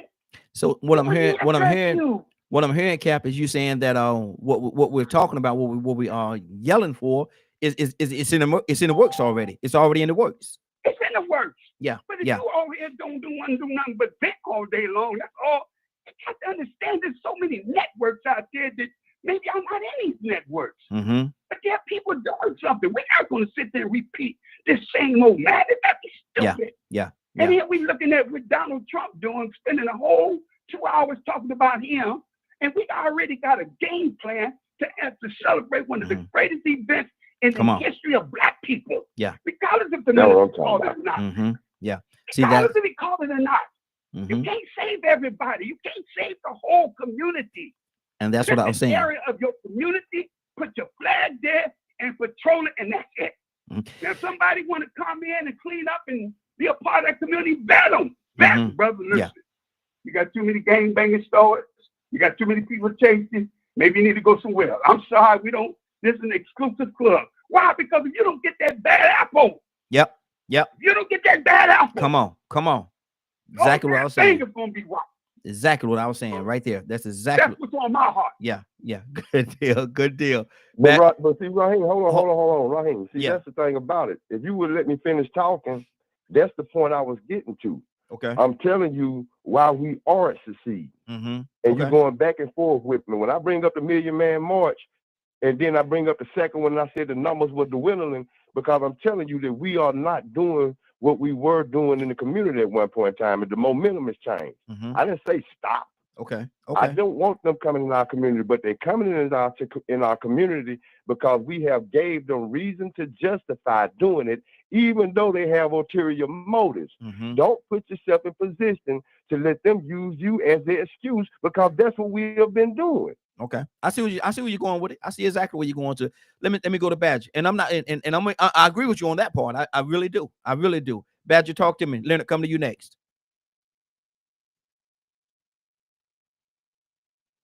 Badger. All right, Captain Leonard, talk to me.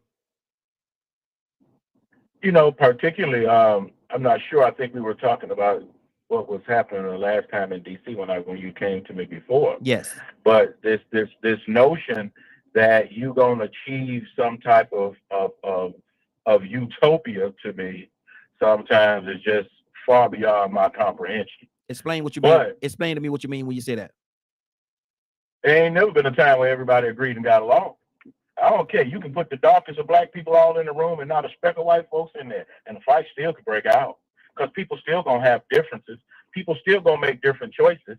That's the problem when you use color for community.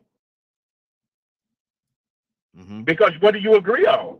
What are you agreeing to do? You know why the Nation of Islam is so strong? Ask them what they believe.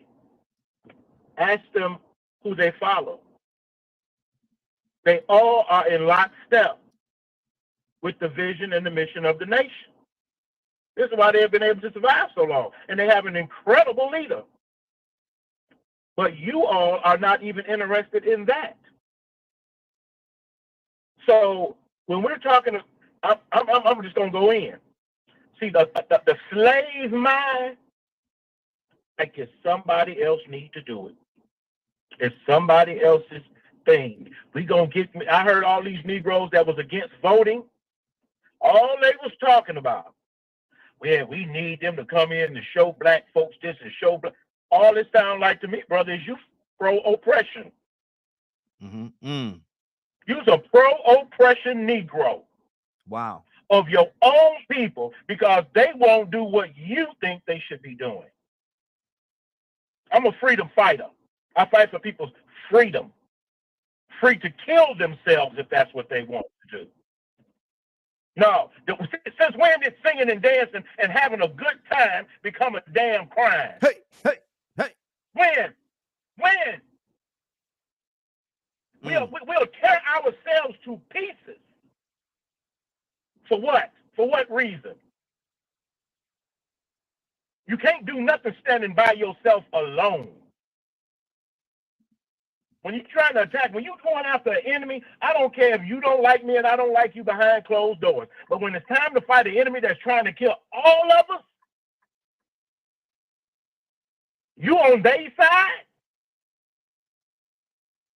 See, I'm that guy, that soldier, that gonna double around the back and take care of the loose end. Y'all go ahead. We got some business to take care of in the back of the line. Go ahead. Yeah. Go ahead. Go ahead. Because see, this is the issue. Anytime you think it's okay to hurt people, to force them to live the type of life you think they should be living, I'm against you 100%.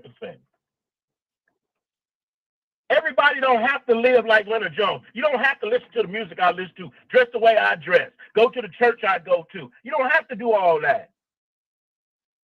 But don't demonize your people is supporting really them. Who in there talking about bring on the whip and the chain? What kind of BS is that? You think they just don't go after the people that you don't like what they doing? You think they just don't go bust up all the boots on the ground parties? No. They're going to kick your grandmama door in and they're going to drag her out of there. So you be very careful because some of y'all be getting sounding like traitors and sellouts. You're getting too close to the wickedness of the matter, and you'll sit there and think that, one, you should be punished. You should be whipped. You shouldn't have as many rights as everybody else. Are you on? Don't treat your own self like a soft culture of this society. If we want to shoot it out in the streets, we got a right to do it. Now you finna figure out why we need them darn guns for the right to bear arms is what you finna do. It just don't make no sense. We'll sit there and we'll demonize black folks for enjoying the life that God gave them. And say we need to be controlled by master? No. We're not going to live like that. What we're going to do is make sure that everybody has a right to do what they want to do. And this person that they have put in office right now, I don't know who's standing on this is the best guy for the job. But folks that need to go down in the pit. That's who's supporting this man. The folks that need to go down in the pit.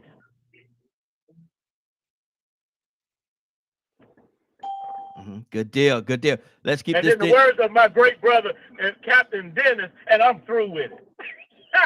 Love you, Captain Dennis. Good deal. Man, you got me. Again, man, you got me fired up. Man, I'm ready. Get my gun, baby. Get my gun. Which way we going? I'm following you, Leonard. Wow. Let's go to Badger. Badger, what's on your heart? Can I hear you this time? Can you hear me now? I can hear you now. Boy, that was weird. Yeah. No, it's martial law, man, is one of the most terrifying things that countries will do. And there was so many signs of it the moment Trump said he was going to run again. So many signs. And the fact that all these people were so focused on golden idols or whatever the world rose-colored glasses or whatever no ignorance that they were following. Welcome to what most of us already knew was going to happen. Like it is, and for white-skinned folks that are listening, as someone that also has white skin, you stupid if you think it ain't going to affect you too. Mm-hmm. If you got an issue with me, Raheem knows my email. You can just send me one. I'll show you the facts. Mm-hmm. Because it's sickening. They want us fighting. They don't want us coming together.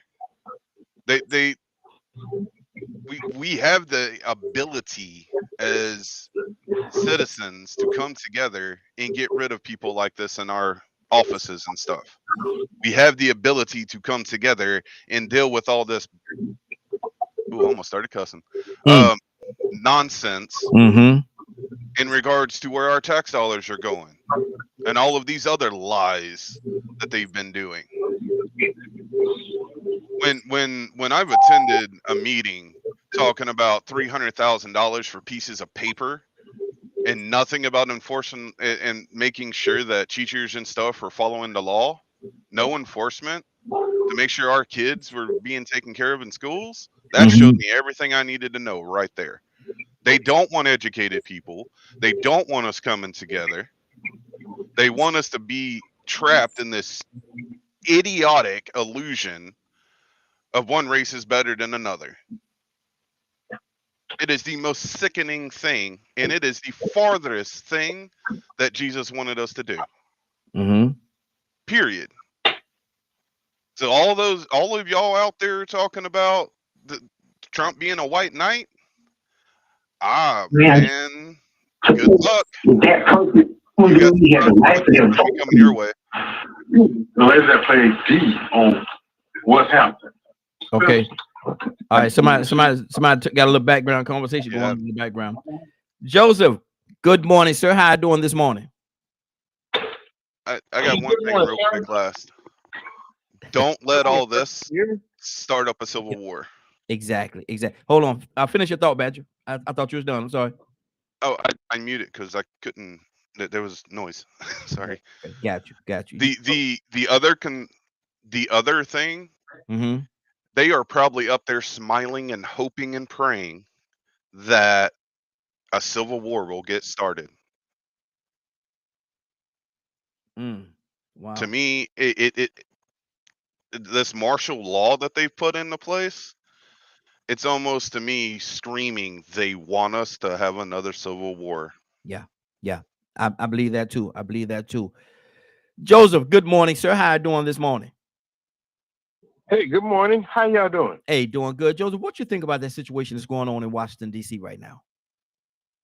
What, have they declared martial law yet? No, not that I know of. Oh, good. I mean, I'm with Badger. That seems to be where they're trying to go. That's where they want to go. But this was all in that Project 2025 manifesto. This is what they are hoping to do, even with the terror situation and the raising of or should I say the artificially inflated prices of food and other commodities, is to increase the misery index. Because, you know, when poverty increased, then crimes increased. And he already wants to go into these cities where there's black mayors to undermine their leadership, which is not their leadership at fault more than it is the racist policies that are ongoing. On the one hand, he wants to block people of color from getting into centers of higher learning. He's talking about getting rid of DEI, same jobs that our tax dollars produce. He wants to lock us out of them. You know, he brought in Doge to lay off federal workers. You know, then he want to stack the civil service workforce with all his loyalists. It's the same thing that Hitler was doing in Germany. Nothing different. In fact, same thing that authoritarian leaders do all over the world. Pit one group against the other group. Yeah. And then go in and take over. And Badger's right. I mean, you know, many white people think it's not going to affect them, but they're not included either. They don't. I like this one meme I saw on Facebook where it says there are two types of Trump supporters: ones who are billionaires and idiots. It says, go check your bank account. Wow. I think that sizes it up because the people with money are the ones that control our military. They tell our sons and daughters to go over to different countries and make war in order to either take resources from these countries and control these countries or make them bow to the U.S. wishes. You know, just empirical behavior. And these are our sons and daughters in the military. You know, military personnel does not have the authority to arrest anyone. We have no business using the military on U.S. soil unless there are desperate situations where there's total unlawlessness, you know, or where there's a natural disaster. Anything else is folly, and it's creating a climate where there's going to be a backlash, and it's going to be justified. And I was thinking, if American citizens storm the Capitol today to deal with the MAGA Republicans, it will be justified. Wow. Completely justified. Because they're going against the U.S. Constitution.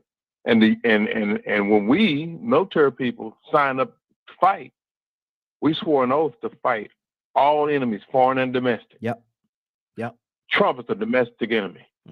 And the Republican Party under him and those around him, those billionaires around him, they are domestic enemies. Technically, we should arrest them, and technically that group should be in jail. And if it comes down to it, I mean, that would be the dividing line right there. So, I mean, I don't know where he's trying to take the country, but it's a dangerous situation. Exactly. Wow. 508-924-3521, 508-924-3521. Mr. Hicks, good morning, sir. How you doing this morning? Good morning, Raheem and the family. I lost you this morning. I tried to go and I said, "Oh man, yeah, they're not there." And I called Rico. He told me that I got hooked up.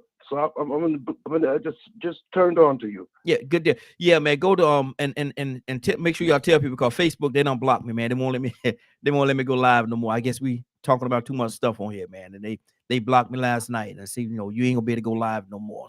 180 days or whatever they said. I got a big sentence. yeah, but it's crazy. But go to www.dkmmediagroup.com and you can watch it right there.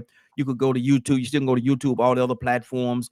If you got Roku TV, you can actually go on Roku, just plug in our channel. Yeah, on Roku TV. We're on Roku TV too, so you're watching in your living room. Man, that's good. Yeah, so that's good, bro. You're doing yes. Yeah, we trying to do. God is blessing us, brother. God is blessing us. What do you think? Always. Yes, sir. All the time. Yes, sir. What do you think is going on in Washington? what is the situation? What is the situation going on in Washington D.C.? How do you feel about that? Try to stop them rascals running and tearing up everything. Mm. Crime, they tearing up the thing for real. I mean, look clear. Be honest. Mm-hmm. I saw YouTube with them kids running all through the stores, grabbing stuff, tearing down stuff. When you do that kind of thing, there got to be some kind of reaction. Mm-hmm. It hasn't been. They got to stop that. You Yeah. got to stop. You got to stop the movement in the beginning. Yeah. This anarchy. This wanting to have a war. They want to move out of that spirit of revenge and hatred and stuff. Yeah. And tone it toward the thing of what the gospel talk about, the love. Mm. I hear so much. You know, I'm saying, golly. That's almost. He just This- Trump. But see- Trump. It's overbearing. Ain't Trump. Yeah. Yeah. It's It's not almost Trump, like- it's the whole system around him and with ideas fighting against. There's a war going on. Yeah. You got When I to stop this spoke stuff before it get yesterday- out of hand. Got to stop this stuff before it get out of hand, right? Sure, you got to do it. Yeah. If it came to- Almost if like it came to almost my like January door, the 6th, right? when it Almost comes like to your January the door, you 6th. got to do what you got to do. Almost like January the 6th, right? Got to stop that mess before it get out of hand, right? Can't the No, nerve, they the nerve, planned that. the That was nerve the of some plan. folks want to go Going into the back- Capitol building and Go- kill people and all kind of going stuff. back The 2 nerve of years- them. Going back 2 years, we discussed this thing. I got a lot of flashback, and I understand and I accept it. I talked about my experience as a Panther and that activity kind of thing, and how we were infiltrated, Mhm. and how they got people in. Mm. So what I'm saying is, what the results shows after that fact, that was all fraud. Mm. So January the 6th never That was happened. It was. fraud. Oh, you said there was a fraud? That was a fraud. That was CIA black ops Wow. creating opposition, and it worked in their favor. It stopped what they were trying to do. Stop what politically. Come on, Ryan. I know, brother. I know. Hey, I let everybody talk, man. Hey, everybody got their own opinion, brother. Go ahead. That's right. Hold on. Let him finish. Let him finish his opinion, and I'll come to you. Go ahead, Mr. Hicks. That's very disrespectful, Mm-hmm. and that's again the adults don't do. Mm-hmm. You don't do that to other men. You don't do it to other women. You don't do it to adults. You don't do it to warriors, people that got swords. You prick something inside of them. Mm-hmm. I want to move out of love. When you talk, I'll let you talk. Go ahead, Mr. Don't Hicks. do that stuff. Go ahead, Mr. Cowards. Hicks. Finish your thought, bro. I've lost my point with that foolishness. Mm. Because that's what we are. That's why we can't get together. That's why we're in this fight. Elijah Muhammad spoke about this stuff over and over again. Malcolm and all the people that are enlightened. Mm-hmm. How you gonna come together? You don't have respect. Mm. Okay. Disrespect each other. Okay. I can agree with that. We have to have a certain level of respect. We absolutely do. So You gotta have yeah, full yeah. level. Because if you don't, you'll fight.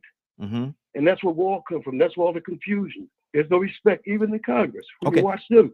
But let's Watch get them back to what we was deal talking with about. the issue. Let's get back to what we was talking about for a second, though.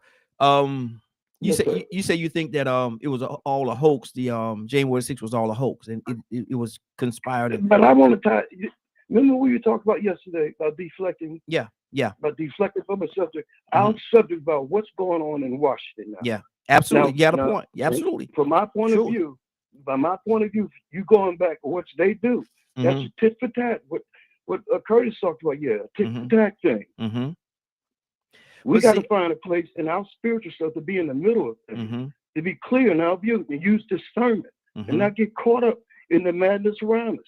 But you know what I find amazing, though. You know what I found. Who do you? You know what I found Yes, amazing, sir. Mr. Hicks. You know what I found amazing, though, sir. And you my big brother, man. Love you dearly. But what I find amazing is when the deflector deflects, it's okay. But when somebody else deflect, it's totally wrong. I'm saying. My thing is. no, Let me say this. what My I'm thing. doing- My thing is this right. And Go I'm for it. gonna let you say what you want to say. I'm gonna let you say exactly what you want to say. Yes, sir. But my thing is this Yes, right sir. here. I tell people all the time, do not feed me something that you cannot digest. If you can't digest it, don't feed it to me, because I'm gonna feed it back to you now. It's coming back. I don't know. Listen, what I do don't depend on what you do. Mhm. What I do is guide on my spirituality and what the scriptures say. Try and Mhm. apply it to everyday situation dealing with people. Mm. I'm not going to return evil for evil. I Mhm. was just trying to point out a thing to you. Okay. Because we've been over this over and over the last 2 years. Mm-hmm. Okay. I'm saying it's natural, so we can deflect about that. We can go to that. That's a deflection, though. It We was. can go to It January was. 6th. It was. I admit that it was. I'm not gonna sit here and try to say it wasn't. It absolutely was. But my thing was, I was speaking on what you said, because you said that this whole situation and people in DC are all out of control and they doing all this stuff. So we got to go ahead. We can't let them just do what they want to do. We can't let them just run amok and do everything. And so what I asked you was that the same situation like happened in DC? What that happened at on January the 6th? Was that the same situation? And if we're going to control it, we got to control it across the board. We can't just control it on one side. Go ahead. It's very similar. It's very similar, but this was an operation with those kids running through the store and the crime that's going on there. That some kind of way there's some CIA or dark operation pushing them on to do this, or that it's for the political report. This is similar. It is similar. But back to Washington D.C. That you look at it.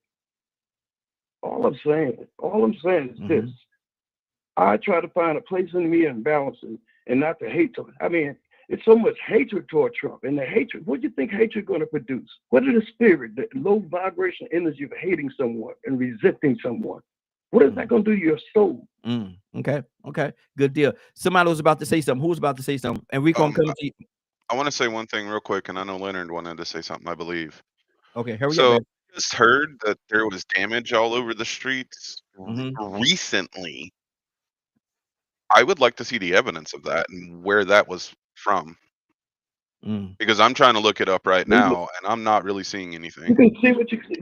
Just look at what happened. I am too. I'm looking for it. I don't see it either, because when somebody says something like that, immediately I'm going looking for the evidence of it, and I don't see it. Can you please forward us in a thing where they were riding in DC and running through the stores and stuff? Because I don't see it. I'll post it, but that's what I'm saying. With my time and what I do, I skip a lot of what you call the propaganda machine that put these stories and hide different facts. So I go where it's dark, where they don't want to show it, and I see it. So it gives me a critical ability to think and not be a part of the program, to be programmed to run in the street or get me caught up in my emotion of hating somebody and wanting bad stuff to happen and want a revolution. I want a revolution, and I want to see Trump drop dead. And I'm saying it, and I'm a Christian. I sure do. Hey, I sure do. Hold on. Everybody, hold on. Everybody, hold on. Hold on for a second. Everybody, hold on. Let's move forward. Hold on, because it's about to get real ugly real quick, and that's not what we're gonna do. Somebody else was about to say something.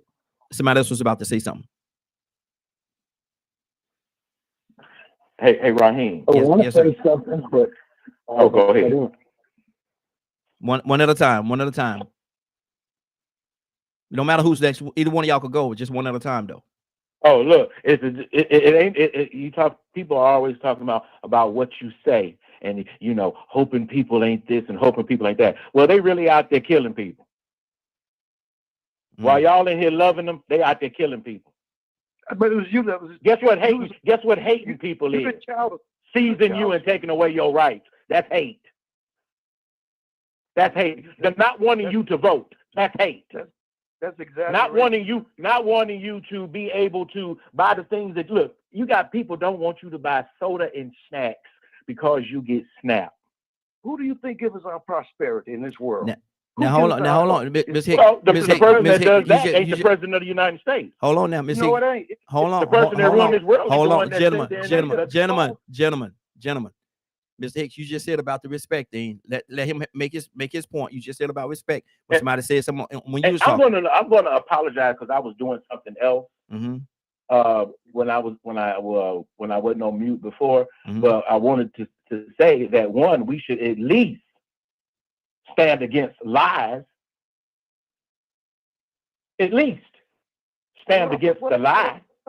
I'm saying they all lie. Mr. Hicks, let him make his point. You don't want nobody to speak when you're talking, so give everybody that same respect. You just heard a man that claimed to have so much wisdom, do so much research, say January 6th didn't happen. He didn't say that. Then he said, "What with the CIA and it's a plot and it didn't happen." Didn't you say something to that effect? Yeah, it was a ploy. I thought that's what I heard. Yeah. Yes, Now sir. you have Miss, and I'm glad that Miss Cassandra and Badger brought it up because I was asking too. Where was all of the unrest before he did what he did? What was going on in D.C. so heinous that you had to skip over all the local authorities and do what you wanted to do? What was going on? Excuse me? Oh, you asked me? No, I'm gonna be more rhetorical because I don't want to interrupt you when you do speak. Okay. What was going on in D.C. that was so heinous that you had to send those folks in there? What? And they say, well, they just doing this. Y'all keep saying they. Who is they? Who was running through the streets doing all this? Who was doing all that? Because we see everything else, but we didn't see that, did we? When have you ever been able to attack Iran and them not really respond? And that seem a little strange to you? What about one where you got shot? Ain't no blood, ain't no medical record, and ain't nothing else. That don't seem strange to you? All orchestrated, all lies. But when it's time to stand up for the truth, you got a problem with it. Let's just go along with this liar's lies to justify doing what he's doing to Americans. Brother Wheeler, I'm so glad to hear your voice this morning. It's great. I love to hear Brother Wheeler because he gives an actual synopsis of things so well. Good deal. Let me go to Rico. Rico, what's on your heart, brother?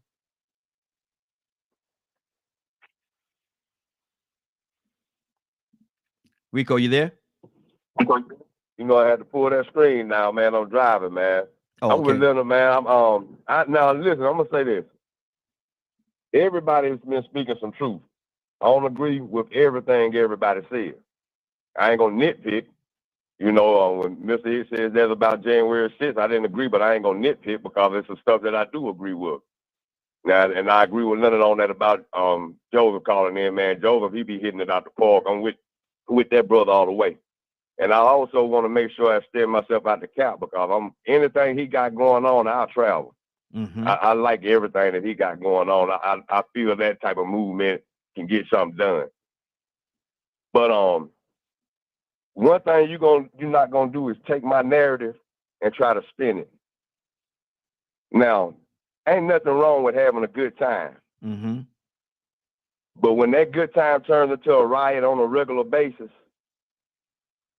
ain't nothing wrong with bringing that up. Because we do show up for a good time in huge numbers. So nobody's really hating about the good time or nobody's mad about people having fun.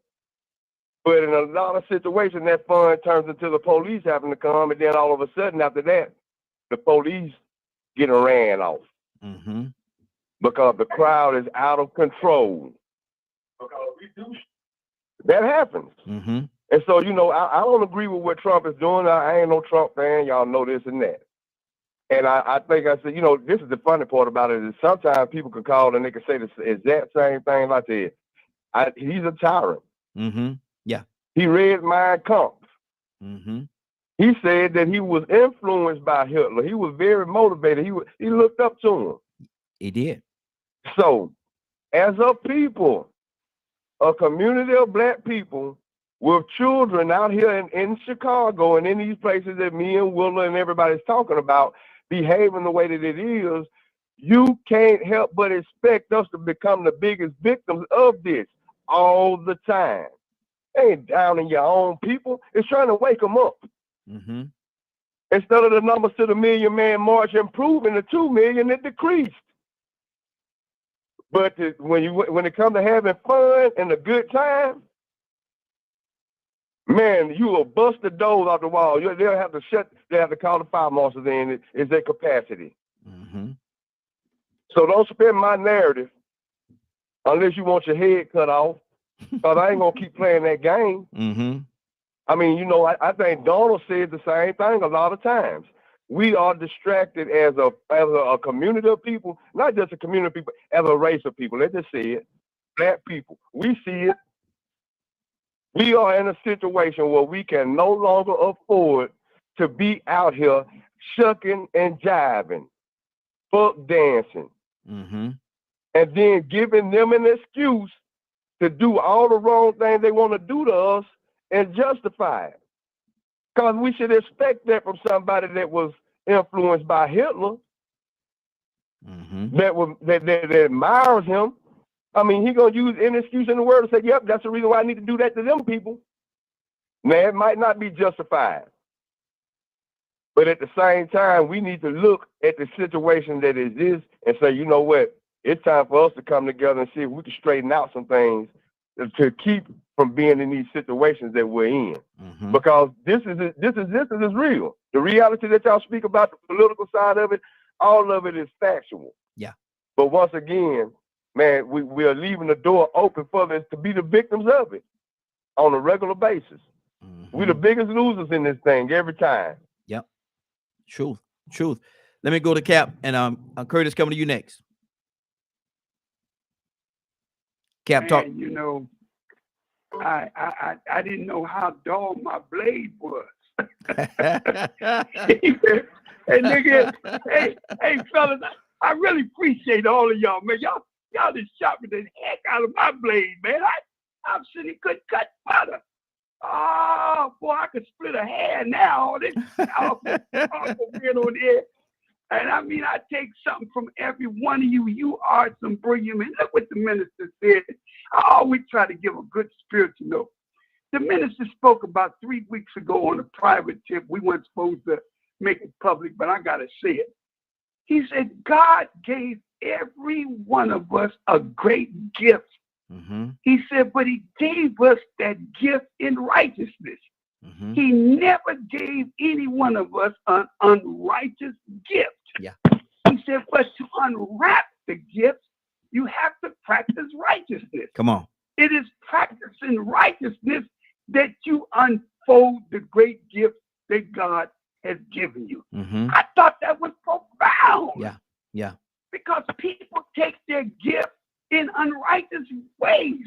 If God gives you the gift of being a good, smooth talker, and you use the gift to be able to get women, that is not the gift God gave you for an unrighteous purpose. Mm-hmm. But when we do good, when we practice righteousness, then we unfold that beautiful, beautiful gift that I hear on this line today. God is giving y'all some beautiful gifts. Now, Brother Raheem, I got a book out. Yeah, Captain Dennis got a book out. Yes, It's sir. called Muhammad Makes Champions. Y'all may go on Amazon, type it in, $20. That's your brother. That's me. Mm-hmm. Mm-hmm. I did it because I wanted to show how the nation has been formed by this teaching. You want to know why we produced a Malcolm, a Farrakhan, Imam, and Muhammad Ali? You want to know why? Read the book. Mm-hmm. Because there's a recipe that made us the men that we are. And maybe it would help you to understand the principles of every one of those letters. Champion has 8 letters, and it's the only word in the dictionary that does not have an opposite. Mm-hmm. And I got another book. Wait a minute, watch this. It's coming out. Check what's the title. The Black Holocaust. The Black Holocaust. That book will be coming out soon because I did a speech in London, England, and I forgot I did a speech in 2000 on January the 2nd in London, England. I did a speech called The Black Holocaust. Mm-hmm. So we got that coming. And wait a minute, one more. And I have a child's coloring book called I Am a Champion. Mm-hmm. So, you know, I'm doing a lot of things positive that I can't control the world. I can't change people, but I sure enough can give the world the gift that God has given me, Mm-hmm. whether they accept it or not. But I love each and every one of you. And, you know, hey, look here, mister, all of y'all made a very good point. But let me tell you something. I sit up here and watch Netflix all night long because I got insomnia. Man, when I look at how these people operate with black ops, you know, you kind of want to, that's real television.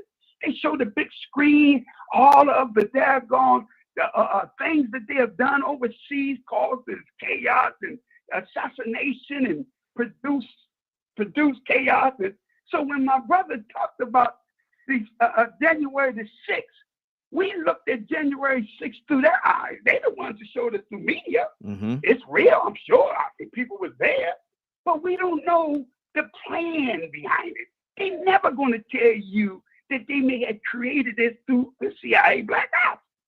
I won't put it past them, be honest with you, because I don't trust them. Mm-hmm. But it could be true. It offends some people because people died. Yeah. Some good men in law enforcement died. Yeah. But then they did that, and when you look at and they brought a good point out about the when we look at not only the germs that they gave black to the Tuskegee, when we look at all the things they have done to us and feeding our children to the daggone car, see, we wouldn't believe no sick mind, but they did it. And you know what? And let me say this, and I know Tucson appreciates. They are still doing butt breaking. Mm-hmm. They're still doing that. I mean, y'all heard about butt breaking? Y'all know about that. Yeah. You take the masculine male Mm-hmm. and you just go up in his anal, you break it. Yeah. But let me tell you something. It's almost, it look like they got a factory somewhere. And they breaking the black man to the point where he ain't got no masculinity no more. He can talk the talk. He don't have the doggone testicles to stand up. Mm-hmm. He's butt breaking. He's butt breaking. Mm-hmm. And he's doing it through AI. He's doing it through social media. He's doing it through us. We butt breaking. Our women are tired of seeing the black man talk the talk, but won't walk the walk. We don't need to die for our people, Sister Cassandra. Live for them. Mm-hmm. Dying is so doggone easy, but living is so hard. Yeah. Because that means we have to be an example. See, I die I'm like you. I die, but no, I live it. Because that's where they losing it. Mm-hmm. They got nobody showing them the lifestyle of what a man look like. They got nobody just show them the lifestyle of how to grow up and take advantage of the opportunities that every other race come in the country and take advantage of. And and I like what you said, Rico. People paint our narratives. They got the control of media and television. And if I want to paint black people, I could put them on 6 o'clock news every night. And all I would show the violence. July the 4th was one of the most violent times in the history of black communities. 500 blacks were killed during July 4th weekend. Mm-hmm. Now, we skipped that so fast because we want to talk about Donald, but we still got that battle in the community. Mm-hmm. So all I'm saying, dear family, is let's organize on a small level. You can't say, I want to say it again, you can't save everybody. Yeah. Pick and choose your battles. Mm-hmm. Do what you can do, the gift that God gave you. And can't nobody be mad at you. This is Brother Dennis' contribution. You can't be me. Yeah. I can't be Sister Cassandra. I can't be Rico. I can't be my man Leonard. I can't be Badger. But every one of you are brilliant in your own way. Stay in your lane. Mm-hmm. Do the best you can do and leave everybody else out of it. Exactly. They ain't gonna see what you want to see. Mm-hmm. Do what you want to do. Do what God gave you to do, and that's the best that you could do. Good deal. That's what's on my heart right here. Good deal. Good deal. Curtis, talk to me, brother. You know, Raheem. Yes, sir. I hear a lot that's going on, right? Mm-hmm. And I got to respect, an excessive amount of respect, particularly for my brother Hicks. Mm-hmm. Because if it wasn't for people like him, I know for a fact I wouldn't have made it out the jungle, and I damn sight wouldn't have made it out the desert. Mm-hmm. Mm-hmm. But I also know when the propaganda machine has been twisted and turned around, and the same propaganda that we stand against, without even knowing inadvertently, we'll wind up standing for. Mm-hmm. And what am I? Because I never thought, and I'm just going to keep it real, fellas. Some of the things that I heard today done really Shook you. It really done hit my heart like a sack of potatoes. Mm-hmm.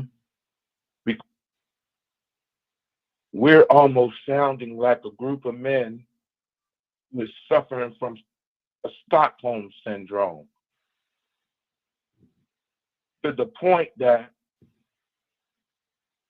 we know that somebody is pushing a false narrative, and in a roundabout way, we're defending the false narrative.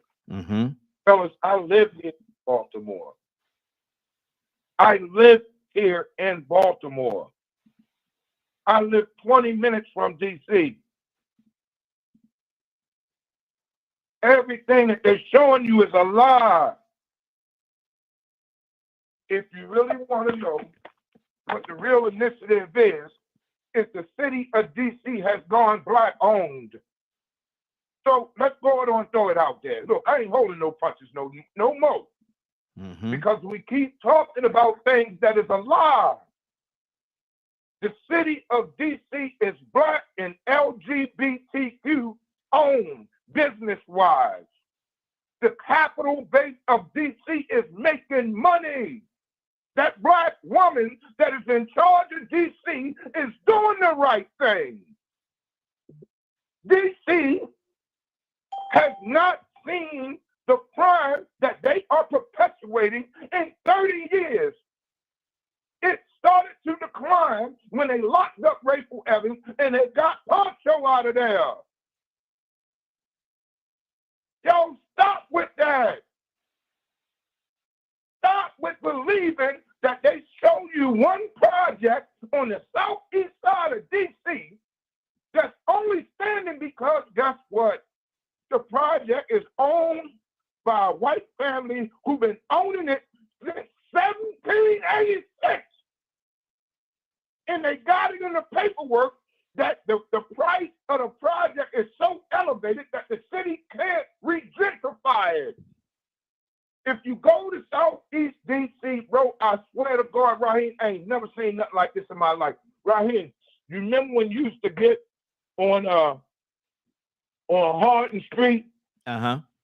And you ride, like you're riding towards Fort Jackson. Yes. Remember how you used to see Gonzalez Gardens on your right? Yeah. And as soon as you cross that street, it was that big, wealthy community. Mm-hmm. Mm-hmm. I swear, I put this on everything I love, man. Southeast D.C. has been gentrified to the point that the hood is 4 blocks in a square. Everything else is new. Wow. 300, 400, 500, 600, $700,000 houses right across the street from the hood. Mm-hmm. I live up here. The murder rate in D.C. is tremendously gone down. D.C. has not seen this kind of crime rate in 13 years. Now, we're talking about a city that had the highest crime rate in the United States, 5th in the world for over 10 years in a row. Mm-hmm. That black leadership that came in there, and what they did was they pushed out those pockets of white money and white dollars and said, no, this is a black city. We're going to make some adjustments. You have more people moving into D.C. right now. My house that I live in right now, if I lived in D.C., do you know how much I would pay to live in the house I live in right now? It cost me $5,000 a month. Good Lord. Y'all stop. They telling y'all the wrong narrative. The same thing is happening in Baltimore. Mm-hmm. What is happening is brothers like Raheem, brothers like Rico, brothers like Lenny, brothers like Cap, brothers like Brother Jay are saying, you know what? Hey, bro, how much money you got? Bro, I got like $3,000 now. How much money you got? Bro, I got like $3,000 now. Oh, man, look, we all put $3,000 together. Man, we can go on and open up this shop. Let's go on and open up this shop. We're going to do a car detailing shop. Brothers is putting their money together, and now they are taking the business. They are taking the contracts, the subcontracts. They are getting the contract to do the work. They are rebuilding the city. Yeah, Raheem is right. You're going to have those bad apples. They are going to always be there. Crime will be here until the day that the earth completely blows up. Crime will always be here because somebody is going to always be without. Good deal. But listen, I'm just telling y'all. They're telling y'all a lie. Good deal. And Good I've been deal. saying it. Hey, Raheem, Yes, sir. I shared a clip with you. I know it's getting short on time, but essentially it's a short clip where Donald Trump 3 days ago was part of his conference or whatever he was doing about the DC issue, right? The only violence that he mentioned was the cops getting spit on. Wow. And what he told the cops was, if you get spit on, they're going to hit you. Wow. So again, false narrative. Cassandra, talk to me. Cassandra, Alexander Green, you there? Can you hear me? Yes. Okay. Yeah, I don't know. I just Cassandra, now you know the day and moving forward, we don't take off our gloves now. So say what you gonna say. Ain't no gloves. Ain't no gloves no more. That Green is because I feel like we are sometimes our worst enemy. And yeah, we have crime. Crime is you had crime back in Jesus' time. It ain't never going. I mean, it ain't going away. Yes, we can do things to make it better in our communities, which is something I think several of us on here, we work at doing on a daily basis, Not we don't talk about it. We get out in the streets and we do it. We're making a difference. Yeah. But when I hear, I don't know. Say it. And then somebody say, well, you keep saying Donald Trump. Well, that's who is supposed to be the leader of this quote unquote free country, which it ain't no. It's not a free country anymore because the press can't say what they need to say or tell the truth because all of the lies are being perpetrated. And everything that is a lie is being supported by a lot of people. Where are we? What kind of country is this? When you do something that hurts the poor, now this is the Bible. I know half of us may believe in half of my stuff. I happen to believe that when the Bible says that you are to take care of the poor, the elderly, help those that need clothes, all of the stuff that we say we believe, but we have someone in the highest office in this land that is constantly taking away from the poor, the children, the health care programs, the food programs.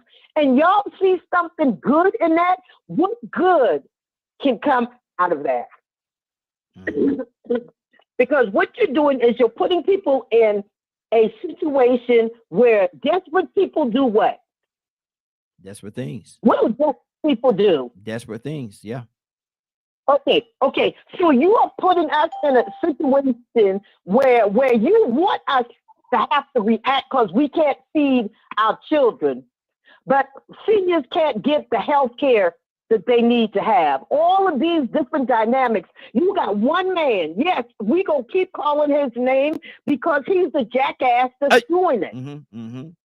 He's putting out executive orders every day and everything. And then let me throw this in there.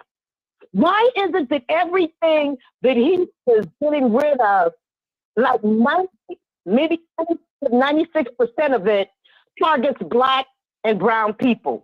Y'all explain that to me too. For those that are all gun-ho for this man that has a plan that when he got in there, he was going to operate like Hitler. And if you are smart enough, I'm not talking about you have to be a scholar. If you are smart enough to read the book that Hitler wrote, compare notes, because I did, compare notes as to the movements that Donald Trump is doing. They're almost identical. That's why I call his name. He's an evil, wicked, filthy, dirty, disgusting person. Human being. Just tell us how you feel. You know what?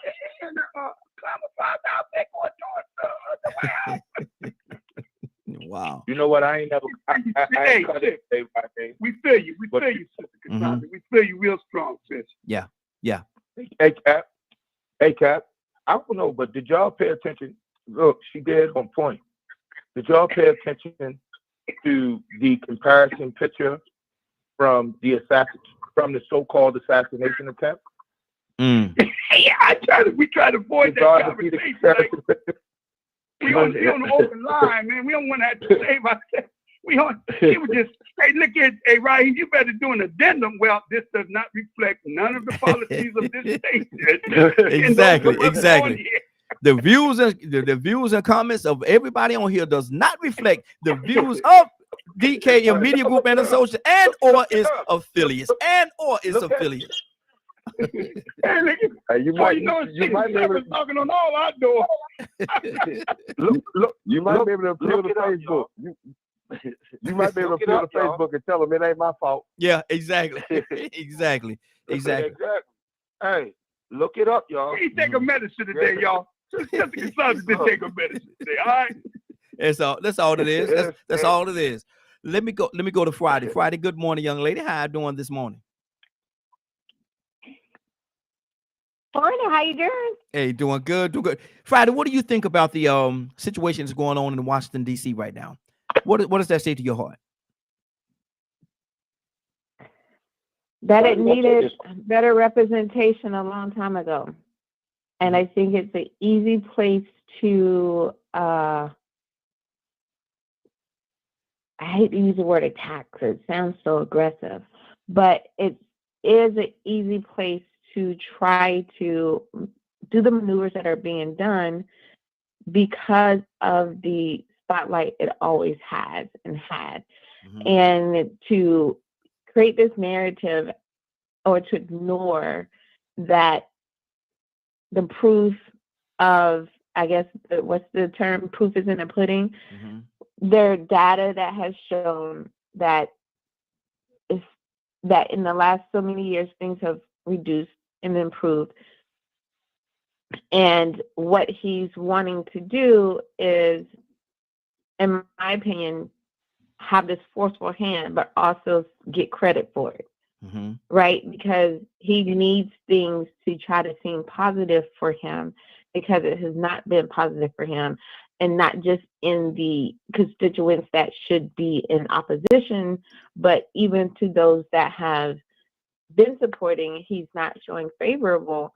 And so now he needs to try to have this whole show of hand as if he's, doing some great deed or act, because everybody's tired of crime. Everybody's tired of, seeing homeless everywhere. But to ignore the cause, to try to attack the people, isn't helping anything. The reason the numbers were down where they were because resources and other things have been working. Those that need to actually get arrested has been getting arrested, but the help has been helping, and that's why the numbers have been going down. And so now he wants to come have this show of whole force of hand and saying, oh, well, these rules have always been on the books, we're just enforcing it now.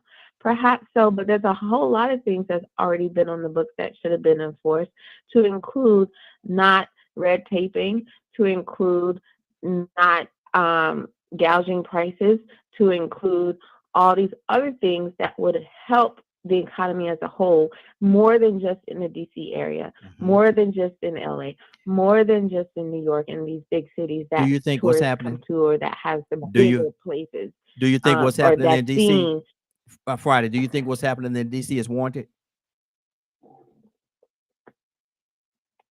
Not in that manner, because it was already working. Okay. Crime was already going down. homelessness was already being helped. And so where the help and the force of enforcement needs to be isn't a strong hand to put them in a more disadvantaged place. Because a lot of the perpetration of issue wasn't coming from the people and the constituents. It was coming from law enforcement in the first place. Okay. Got you. Thank you. So to federalize a local cop that already thinks that they're bigger than they were because they got put out the military 2 years later after going in isn't going to help. It's going to cause more harm because there's not been a clear line of demarcation to say that there's civil service. So now we're going to federalize people that don't even understand the basics of human rights. Wow. That's good. Tucson, that's good. Tucson, talk to me.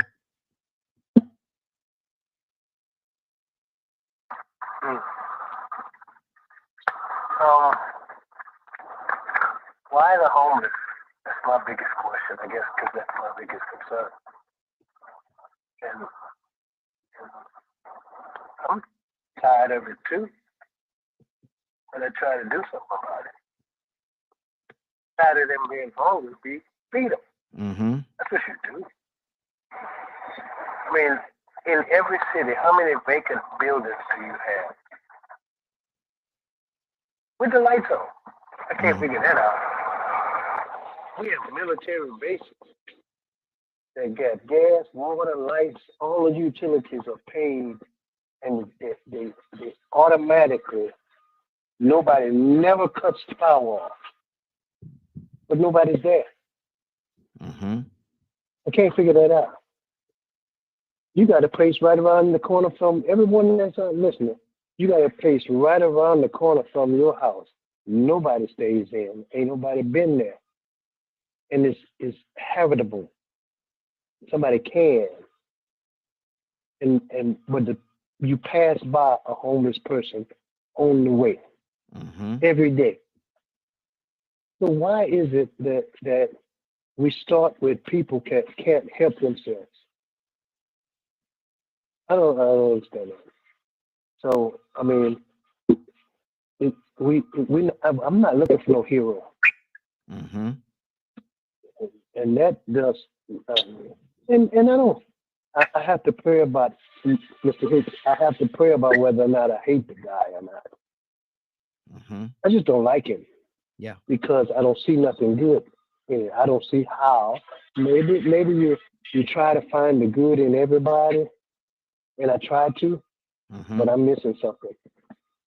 And I can't see how it is that this thing looks familiar if we go years back and we say, we finally gonna get there. Get where? I don't understand it. Yeah. I'm just missing it. How we can look and say, oh, well, I tell you what, let's everybody pick you some people in your community, neighborhood, family, and dig you a grave. That's what we're gonna need more of. Wow. I think another thing it is real estate. Every tore down place, seemingly, they tear it down and they build it up and they put something there that the people can't afford to live there. Certain people. Wow. Mr. Hicks. I must be stupid. Come on. We all must be, right? Mr. Hicks, talk to me. Joseph, coming to you next. Yes, sir. Wow. I gotta tell you honestly, I sort of shift my view. Listen to Curtis, who's on the ground. He's doing the recon, so I trust that. I heard a lot of things I didn't know.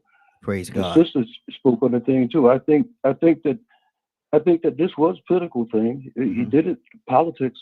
That's what they do. There was a problem, but like you said, the system was going down. Something was working, but he took this here for his different reason. That's what they do. I tried to put it in the perspective of, I got my birth in the nation. I was born again. The discipline I got from the nation, going into communities, talking to people that don't like you. People who, I mean, even before that, my mother's a holiness preacher that preached on the corner, and people did the same thing. So all my life, I'm used to it. I got a thick skin that way. I know when you speak from your heart, what you believe, some people ain't gonna like it. Yeah. They ain't gonna like you.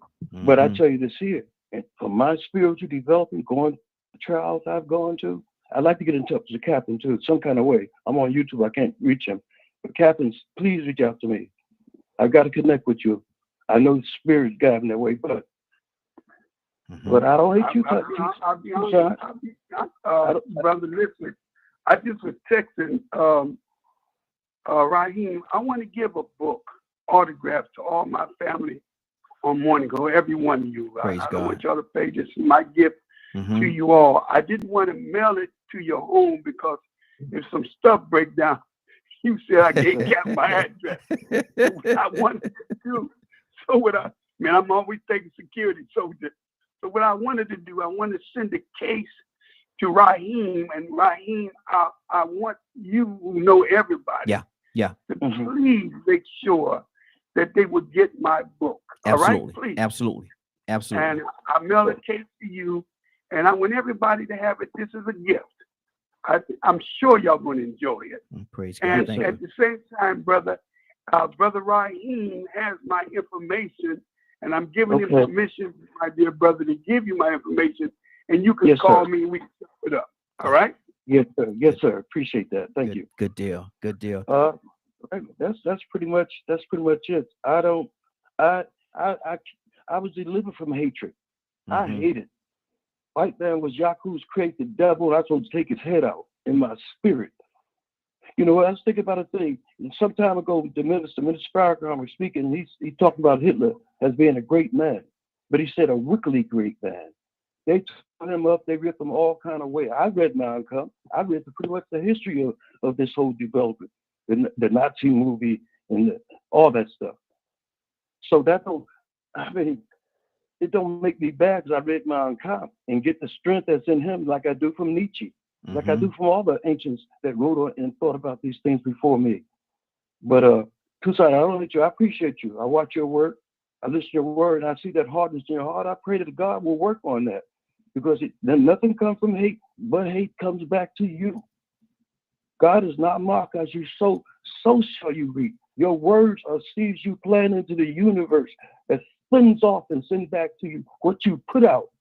So I'm putting out love to you, but not sincerely do that. And everyone that's offended with how I present myself and my opinions on stuff. You as a person, I love you. Your political point of views, I try to put out where I see it a little different. Good deal.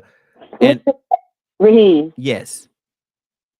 Okay, so I know that was directed at me. That's fine. I don't really care. No, it wasn't. Let me say this. So when we keep talking about hating or whatever, because I said I hate this man, you know why I hate him? Because the Bible says to hate evil. And as far as I'm concerned, I have seen nothing but evil come from him. So when I say I hate him, I'm talking about I hate the evil that he represents. And I will never stop hating that. My Bible, the book that I live by, says that I should hate evil. You can look for it all through the Bible and you can find about hating what is evil. The Bible talks about it. I don't see it that way. I don't. I see Jesus brought a different message. Hold on, Mr. Hicks. Let her finish. I'll come back to you if I need to, but let her make a point. Yes, sir. Right. Was he done? Because I thought he was done. Go ahead, Cassandra. Okay, so when I say hating him, I'm talking about the evil that he represents, period. And ain't nobody showed me nothing yet good that this man did. So when the people were oppressed, when God's people was oppressed, God got angry and he did some things.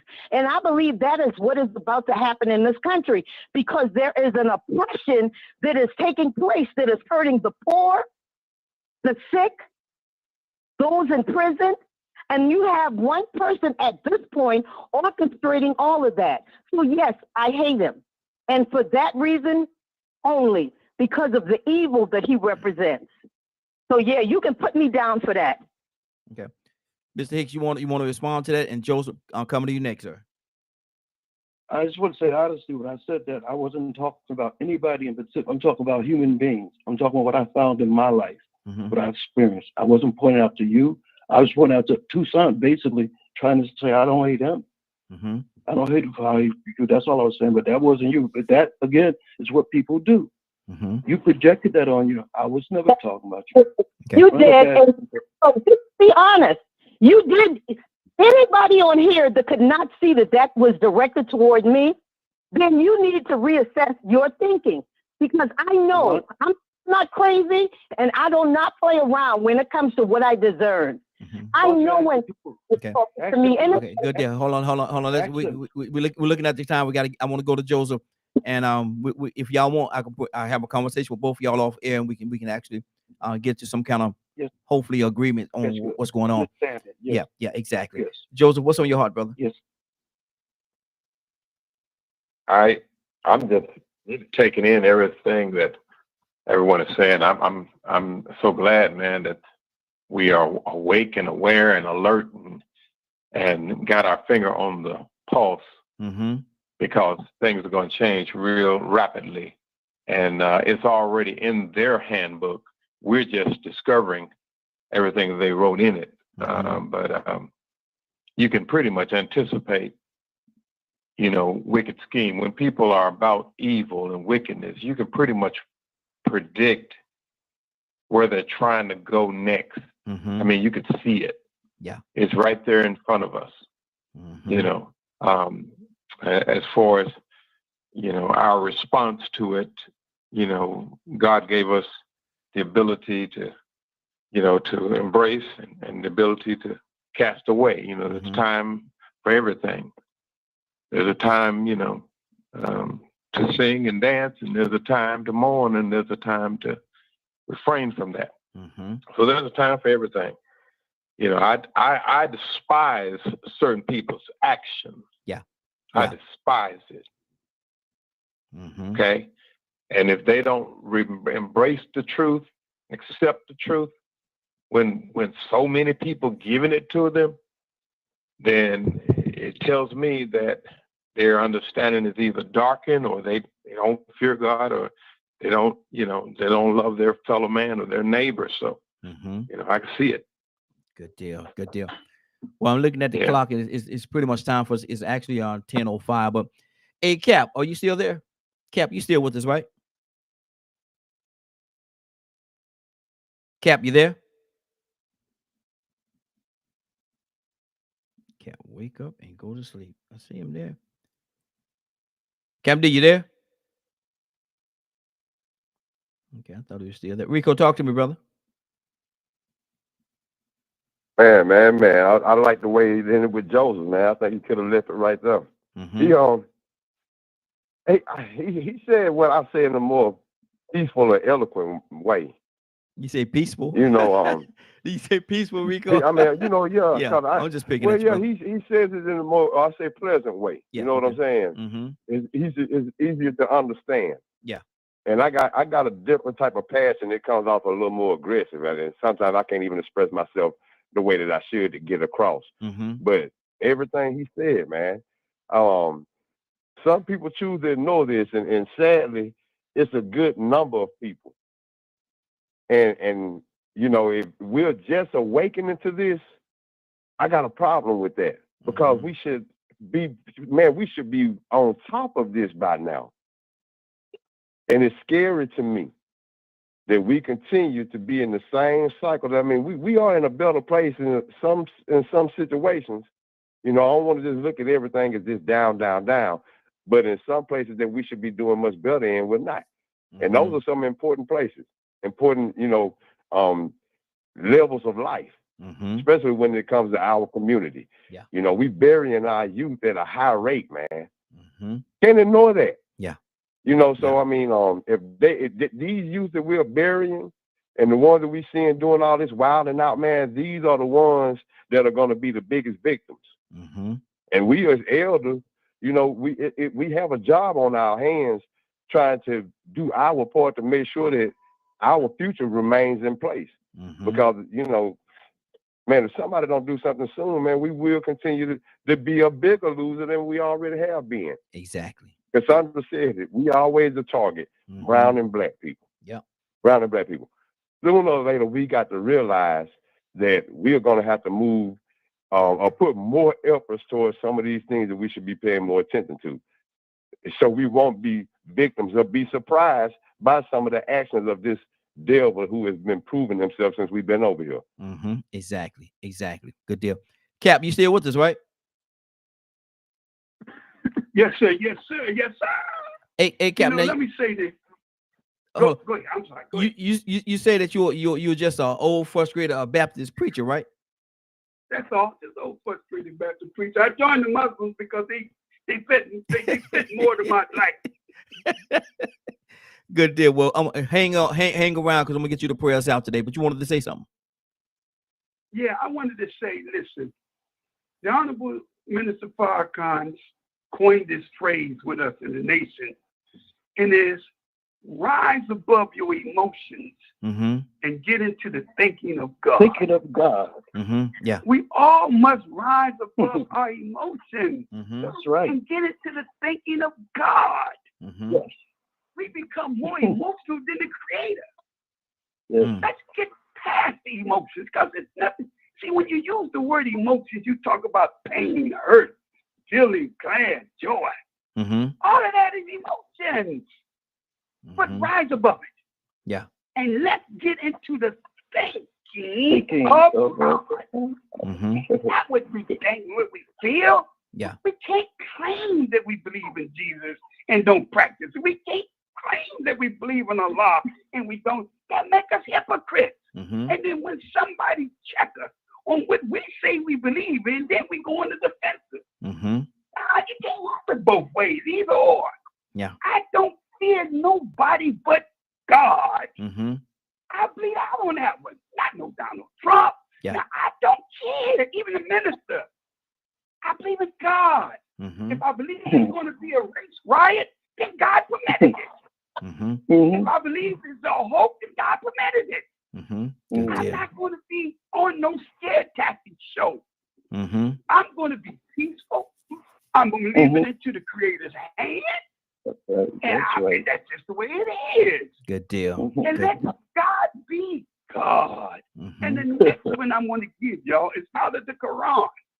It's in the second surah, the 45th verse of the Holy Quran. It says, seek assistance to God with patience and prayer. And then it says that is hard except for the humble ones.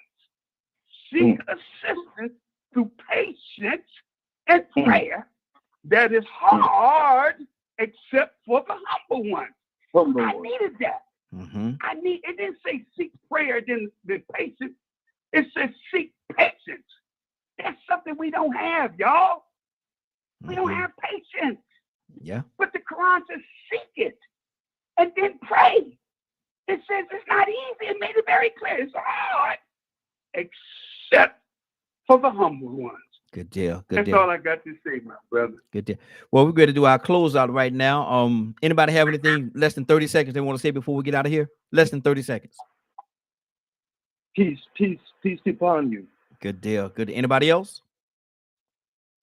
I was gonna say, we say it all the time in regards to like marriages, about hardening our hearts, and thank you for the segue for me to say this, but it's not just towards marriages that we harden our hearts about. And so let's soften our hearts and actually let God in and do the hard work to follow him. Good deal. Good deal. Cassandra Alexander Green, are you there? Cassandra? Yes, I am. Yes, I am, with my faithful self. Well, listen. What's going on at 3 o'clock? Then tell me what's going on at 3 o'clock before your phone cut off. Tell me real quickly. If you have never part of the show and would like to see it or hear it in its entirety, tune in ECMMediaGroup.com. Good deal. Good deal. Well, pledge time. Y'all gonna say the pledge with me? Friday, you gonna say the pledge with us? Oh, Friday then hung up, Lord Jesus. Tucson, you might be well, you might get a couple people to help you out today. Hey, Joseph, I need you to help with the pledge, brother. Anybody else that want to say it, repeat after me. Joseph, you there?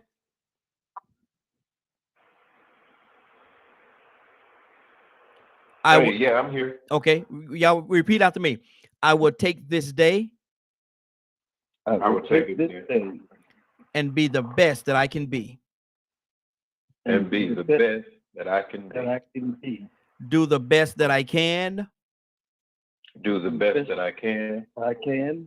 And help as many people as I can to do the same thing. And help as many people as I can to do the same thing. I promise to do it with love. I promise to do it with love. Compassion. And the grace of God. And the grace of God. Giving him all the honor. Giving him all the honor. All the praise. All the praise. And all of the glory.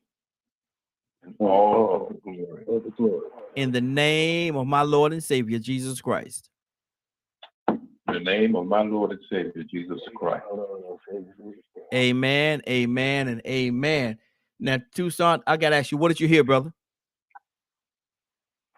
I had to pull it up, man, because I don't know, Joseph, Mr. Hicks, I think it was, myself, we were doing, man, we sound like the Williams brothers.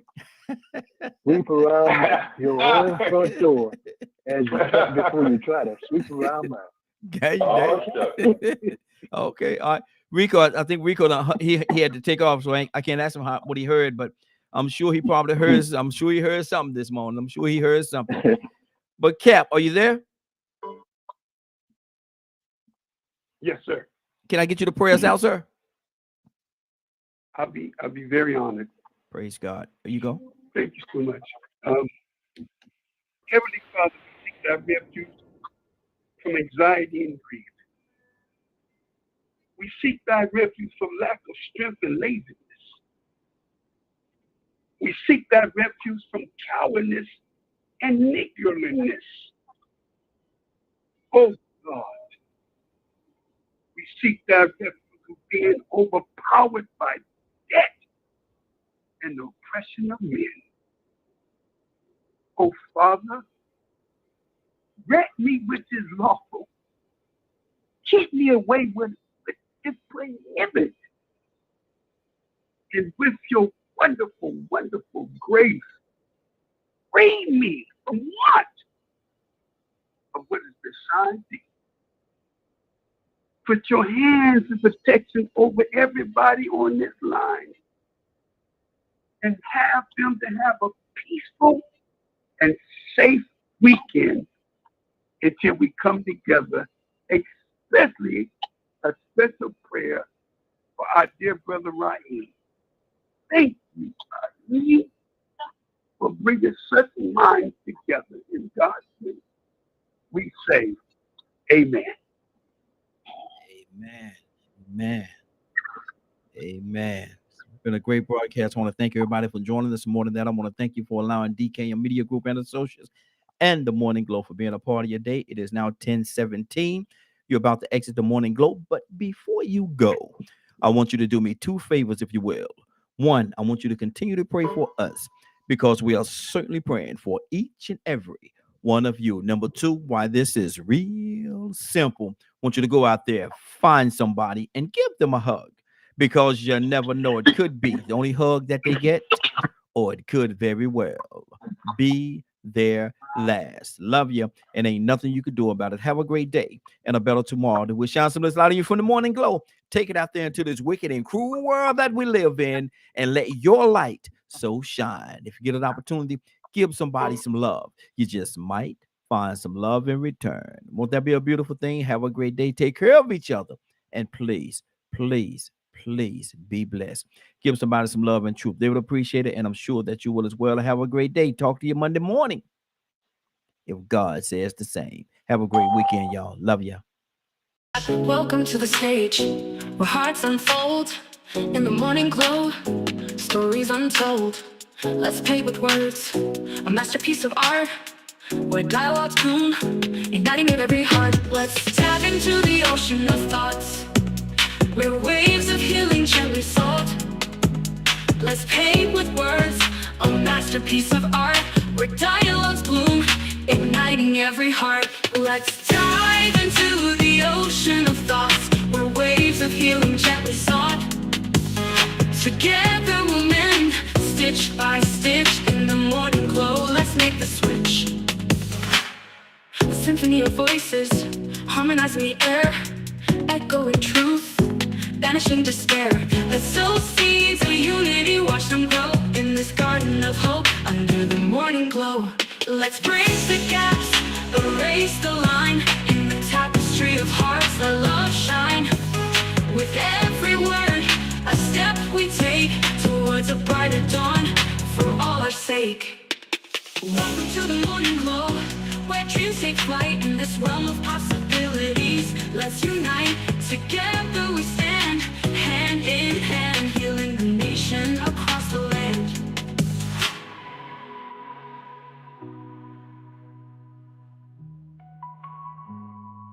Let's dive into the ocean of thoughts, where waves of healing gently sought.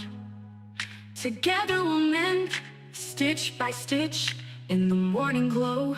Let's make the switch. Let's dive into the ocean of thoughts, where waves of healing gently sought. Together we'll mend, stitch by stitch, in the morning glow. Let's make the switch. Let's symphony of voices, harmonizing